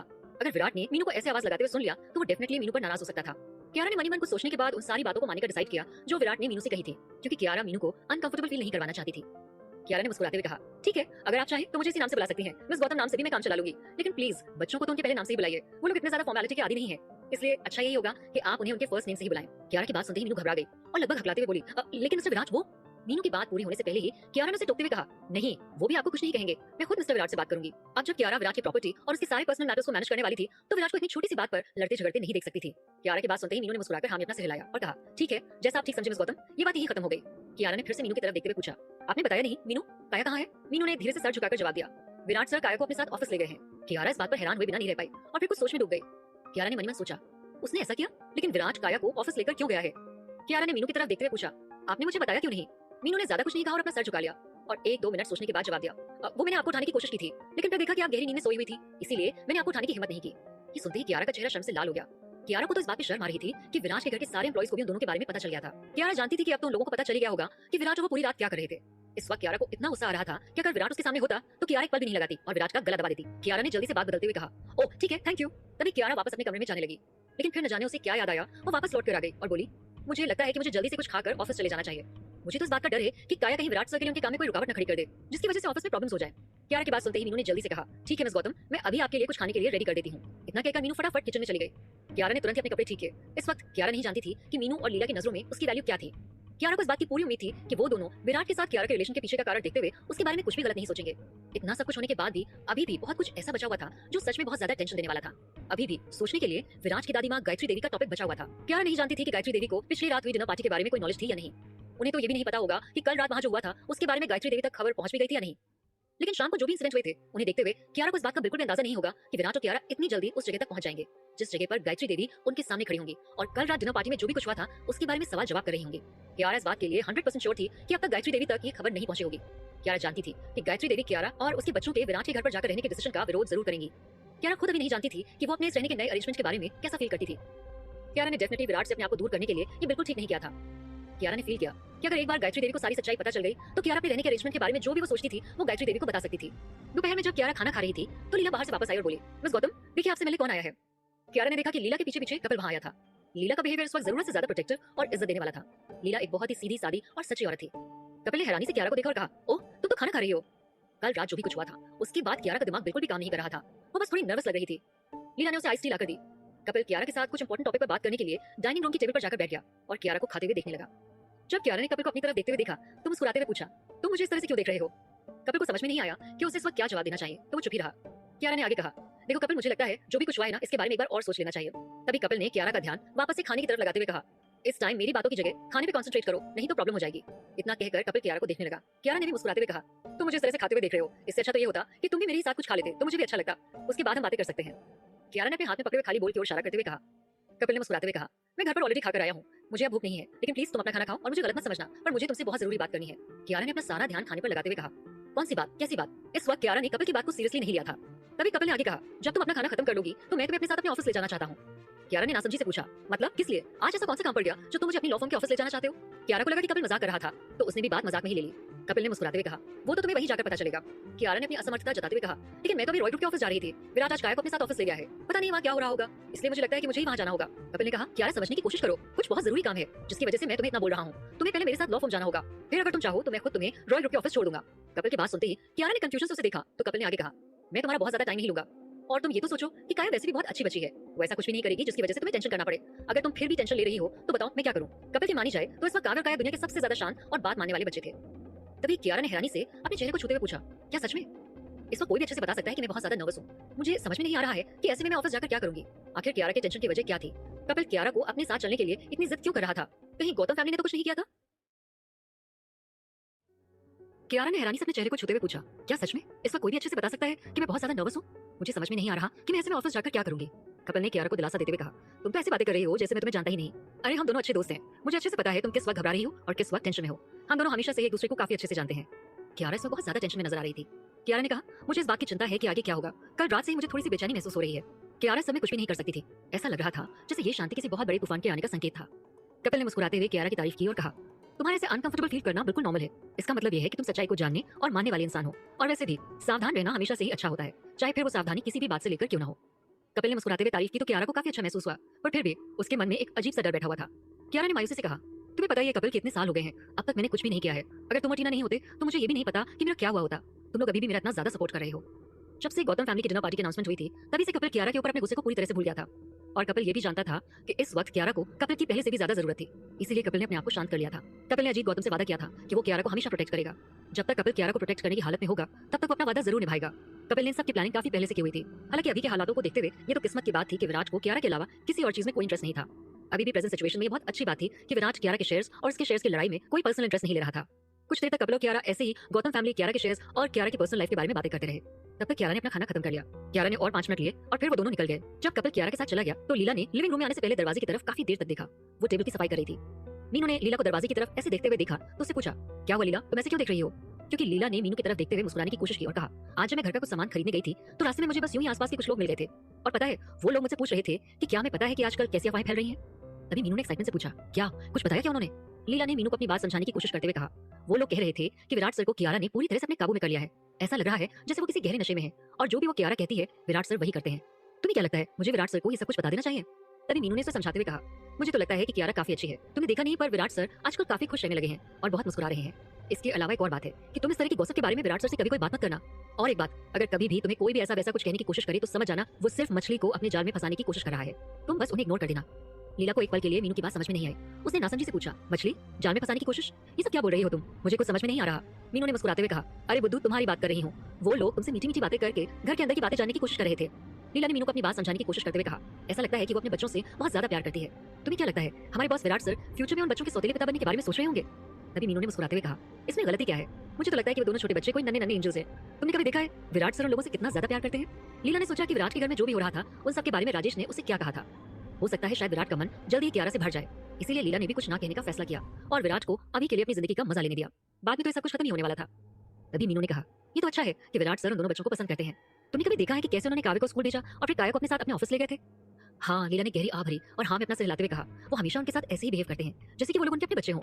कपिल कियारा को अपने साथ अपनी लॉ फर्म के ऑफिस ले गया। कपिल ने आज वहाँ पर गोल्डन फाउंडेशन के जनरल मैनेजर को मिस्टर अजीत गौतम के शेयर्स के बारे में बात करने के लिए बुलाया था। कियारा को कपिल को पहले ऑफिशियली सारे लीगल राइट्स देने थे ताकि वो कियारा के शेयर्स को वापस लेने के लिए अपनी तैयारी आगे बढ़ा सके। उसके बाद इस दिशा में कोई और कदम आगे बढ़ाया जा सकता था। गोल्डन फाउंडेशन के जनरल मैनेजर भी वहाँ आ चुके थे। कियारा, कपिल, जनरल मैनेजर तीनों ही कपिल के कैबिन में बैठकर अपने आगे की प्लानिंग पर डिस्कस कर रहे थे। कपिल ने कहा, कियारा के शेयर्स में से कुछ शेयर्स सारिका और अरविंद के कंट्रोल में हैं, लेकिन वो प्रोफेशनल ऑर्गेनाइजेशन के मैनेजमेंट में होने चाहिए। हम अभी तो उन्हें नहीं लेंगे पर बोर्ड ऑफ डायरेक्टर्स अभी भी कुछ शेयर्स को यूज कर सकते हैं ताकि वो उन पर जल्दी कोई डिसीजन ले पाए। सबसे इंपॉर्टेंट बात तो ये है कि अब सारिका को उसकी डिसीजन मेकिंग पावर को छोड़ना होगा। कियारा के वापस आने का प्रोटेस्ट तो होगा ही, लेकिन हमें बहुत ही सावधानी से आगे बढ़ना होगा। बोर्ड को ये भी देखना होगा कि कियारा का वापस आना कंपनी के लिए एक अच्छा डिसीजन बने और सबको ये बात भी अच्छे से समझानी ही होगी कि सारिका कंपनी का फ्यूचर नहीं हो सकती। साथ ही साथ हमें बोर्ड ऑफ डायरेक्टर्स को ये भी प्रूव करना होगा कि कियारा के पास अभी भी काफी पावर है। ये सुनते ही कियारा ने हल्के से सिर हिला दिया। गोल्डन फाउंडेशन बोर्ड को पहले से ही अरविंद और सारिका की सारी कमजोरियों के बारे में पता था, लेकिन फिर भी बाकी डायरेक्टर्स और बाकी सभी लोगों को ये भी बताना था कि अभी भी कोई ऐसा है जो कंपनी में बहुत सारे मिस्टीरियस चेंजेस ला सकता है और वो है कियारा। इससे गौतम ग्रुप के बोर्ड ऑफ डायरेक्टर्स को ये महसूस होगा कि कियारा ही गौतम ग्रुप ऑफ कंपनीज का फ्यूचर हो सकती है, ताकि वो इस लड़ाई में कियारा का ज्यादा से ज्यादा साथ दे और इसकी इंपॉर्टेंस बढ़ जाए। अगर रॉय ग्रुप ने अब तक गौतम ग्रुप ऑफ कंपनीज को सपोर्ट नहीं किया होता तो गौतम ग्रुप उतना ज्यादा पावरफुल नहीं होता जितना वो अभी था। सारिका इस बात से अच्छी तरह से वाकिफ है, इसीलिए तो वो विराट से अपने रिलेशंस को आसानी से नहीं छोड़ना चाहती है। जब तक उसके पास एक भी मौका है तब तक वो अनिका के जरिए विराट को रोकने की पूरी कोशिश कर सकती है। गोल्डन फाउंडेशन के जनरल मैनेजर ने कहा, ठीक है तो फिर मैं अपने लोगों को इन डिटेल्स पर काम करने के लिए लगा देता हूँ। हमें लगभग एक वीक लगेगा और सारी न्यूज हमारे हाथ में होगी और जब सही टाइम आएगा तो हम दोबारा एक बार मिलेंगे और फिर हम ये डिसाइड कर लेंगे कि हमें आगे क्या करना है। तभी कपिल ने राहत की सांस लेते हुए कहा, ये तो अच्छा है कि विराट ने सबके बीच में कोई भी इंटरफेयर ना करने का प्रॉमिस कर दिया है। ये सच में बहुत ही पॉजिटिव इफेक्ट है। कपिल की बात सुनते ही गोल्डन फाउंडेशन के जनरल मैनेजर ने हैरानी के साथ कियारा को देखा तो कियारा ने हाँ में अपना सिर हिला दिया। ये सुनकर टीना बहुत खुश होने वाली थी। टीना इस बात से बहुत ज्यादा टेंशन में थी कि कियारा और विराट के रिश्ते में विराट कियारा का फायदा उठा रहा था, लेकिन अगर विराट के साथ होने की वजह से कियारा को जरा भी कुछ फायदा हो तब ये बात मानी जा सकती थी कि विराट ये सब कुछ अपने फायदे के लिए नहीं कर रहा था। अगर विराट कियारा को उसके शेयर्स पाने में मदद करता तभी टीना उस पर विश्वास कर सकती थी। अभी अभी जो भी हाई वोल्टेज ड्रामा हुआ था उसके बाद कियारा को फिर से थोड़ी सी उम्मीद बढ़ती हुई महसूस हो रही थी। इन सब की वजह से कियारा का मूड भी काफी अच्छा हो गया था। कपिल ने कियारा के अंदर इस चेंज को काफी अच्छे से नोटिस किया था। कियारा के अंदर फिर से अपनी सिचुएशन से लड़ने का जुनून और एनर्जी वापस आती नजर आ रही थी। ये वही कियारा थी जिसे कपिल जानता था। उस कियारा को अच्छे से पता था कि मुश्किल वक्त में भी मुस्कुराया कैसे जा सकता है। कियारा ने अपनी किस्मत के ताले को खोलने के लिए बहुत मेहनत की थी। इसमें कोई हैरानी की बात नहीं थी कि आखिर अजीत गौतम ने कियारा को ही गौतम ग्रुप का अपना वारिस क्यों चुना था। कियारा के पास सच में एक अलग ही तरह की पावर थी जो उसको बहुत ही रेयर और इनक्रेडिबल बनाती थी। उसके अंदर एक अलग तरह की ग्रे शेड एनर्जी थी जो जरूरत पड़ने पर ही बाहर आ सकती थी। ये मीटिंग कम से कम 1-1.5 घंटे तक चली। कुछ प्लानिंग्स को फाइनल टच दिया गया और कियारा के साइन करने के लिए कुछ डॉक्यूमेंट्स का फाइनल लेआउट तैयार किया गया। ये सारे डॉक्यूमेंट्स कियारा को साइन करने थे। उसके लिए कियारा को पर्सनली गोल्डन फाउंडेशन के ऑफिस जाना था। कपिल ने कियारा की तरफ देखते हुए कहा, तुम टेंशन मत लो कियारा, तुम्हें अकेले जाने की कोई जरूरत नहीं है, मैं तुम्हारे साथ चलूंगा। कपिल जानता था कि इस वक्त कियारा एक अजीब सी कंडीशन में थी। विराट ने अभी तक उसके लिए किसी भी बॉडीगार्ड का अरेंजमेंट नहीं किया था। जब कियारा अकेली बाहर जा रही होगी तो कपिल आराम से नहीं बैठ सकता था। इसी वजह से कपिल ने खुद कियारा के साथ जाने के लिए डिसाइड किया। गोल्डन फाउंडेशन के जनरल मैनेजर ने कपिल से पूछा, ये पूरा प्रोसेस काफी एक्सपेंसिव होने वाला है और हर कदम पर आपको उसके एक्सपेंसेस को बेयर करना होगा। मैं सिर्फ ये पूछना चाहता हूँ कि क्या कियारा ये सारे एक्सपेंसेस बेयर कर पाएगी? कपिल ने जनरल मैनेजर को समझाने की कोशिश करते हुए कहा, मैं सिर्फ आपसे एक क्वेश्चन पूछना चाहता था, क्या हम उन शेयर्स के वापस आने का इंतजार नहीं कर सकते? मेरा मतलब है कि अगर हम ये सारे एक्सपेंसेस उन शेयर्स के प्रॉफिट से दें तो कोई प्रॉब्लम तो नहीं होगी? कपिल जानता था कि गोल्डन फाउंडेशन की फीस कुल मिलाकर काफी बड़ी रकम होने वाली थी, जिसे इतनी आसानी से चुकाना पॉसिबल नहीं था। जनरल मैनेजर ने बहुत सीरियसली जवाब दिया, sorry mister Kapil, I don't think so. अगर हमारी बात होती तो हम लोग मिस्टर गौतम के साथ के अपने रिलेशंस की वजह से इस सबको बेयर कर लेते, लेकिन इस काम को करने के लिए बहुत सारे लोगों की जरूरत होगी। उसके लिए हमें कुछ सुपरवाइजर्स भी हायर करने होंगे, जिन्हें वीकली पेमेंट करना ही होगा। वो लोग लोअर मिडिल क्लास से बिलोंग करते हैं, उन लोगों के पास इतनी सेविंग नहीं होती कि वो लोग रुक पाए या फिर वेट कर पाए। क्या कियारा ये एक्सपेंसेस बेयर कर पाएगी? क्या होगा अगर कियारा पेमेंट ना कर पाई तो? क्या गोल्डन फाउंडेशन के जनरल मैनेजर इसमें कियारा और कपिल की मदद कर पाएंगे? कपिल ने गोल्डन फाउंडेशन बोर्ड के जनरल मैनेजर को उनकी पेमेंट्स शेयर की इनकम से चुकाने के लिए कहा, तो जनरल मैनेजर ने बहुत सीरियसली जवाब दिया, sorry mister Kapil, I don't think so. अगर हमारी बात होती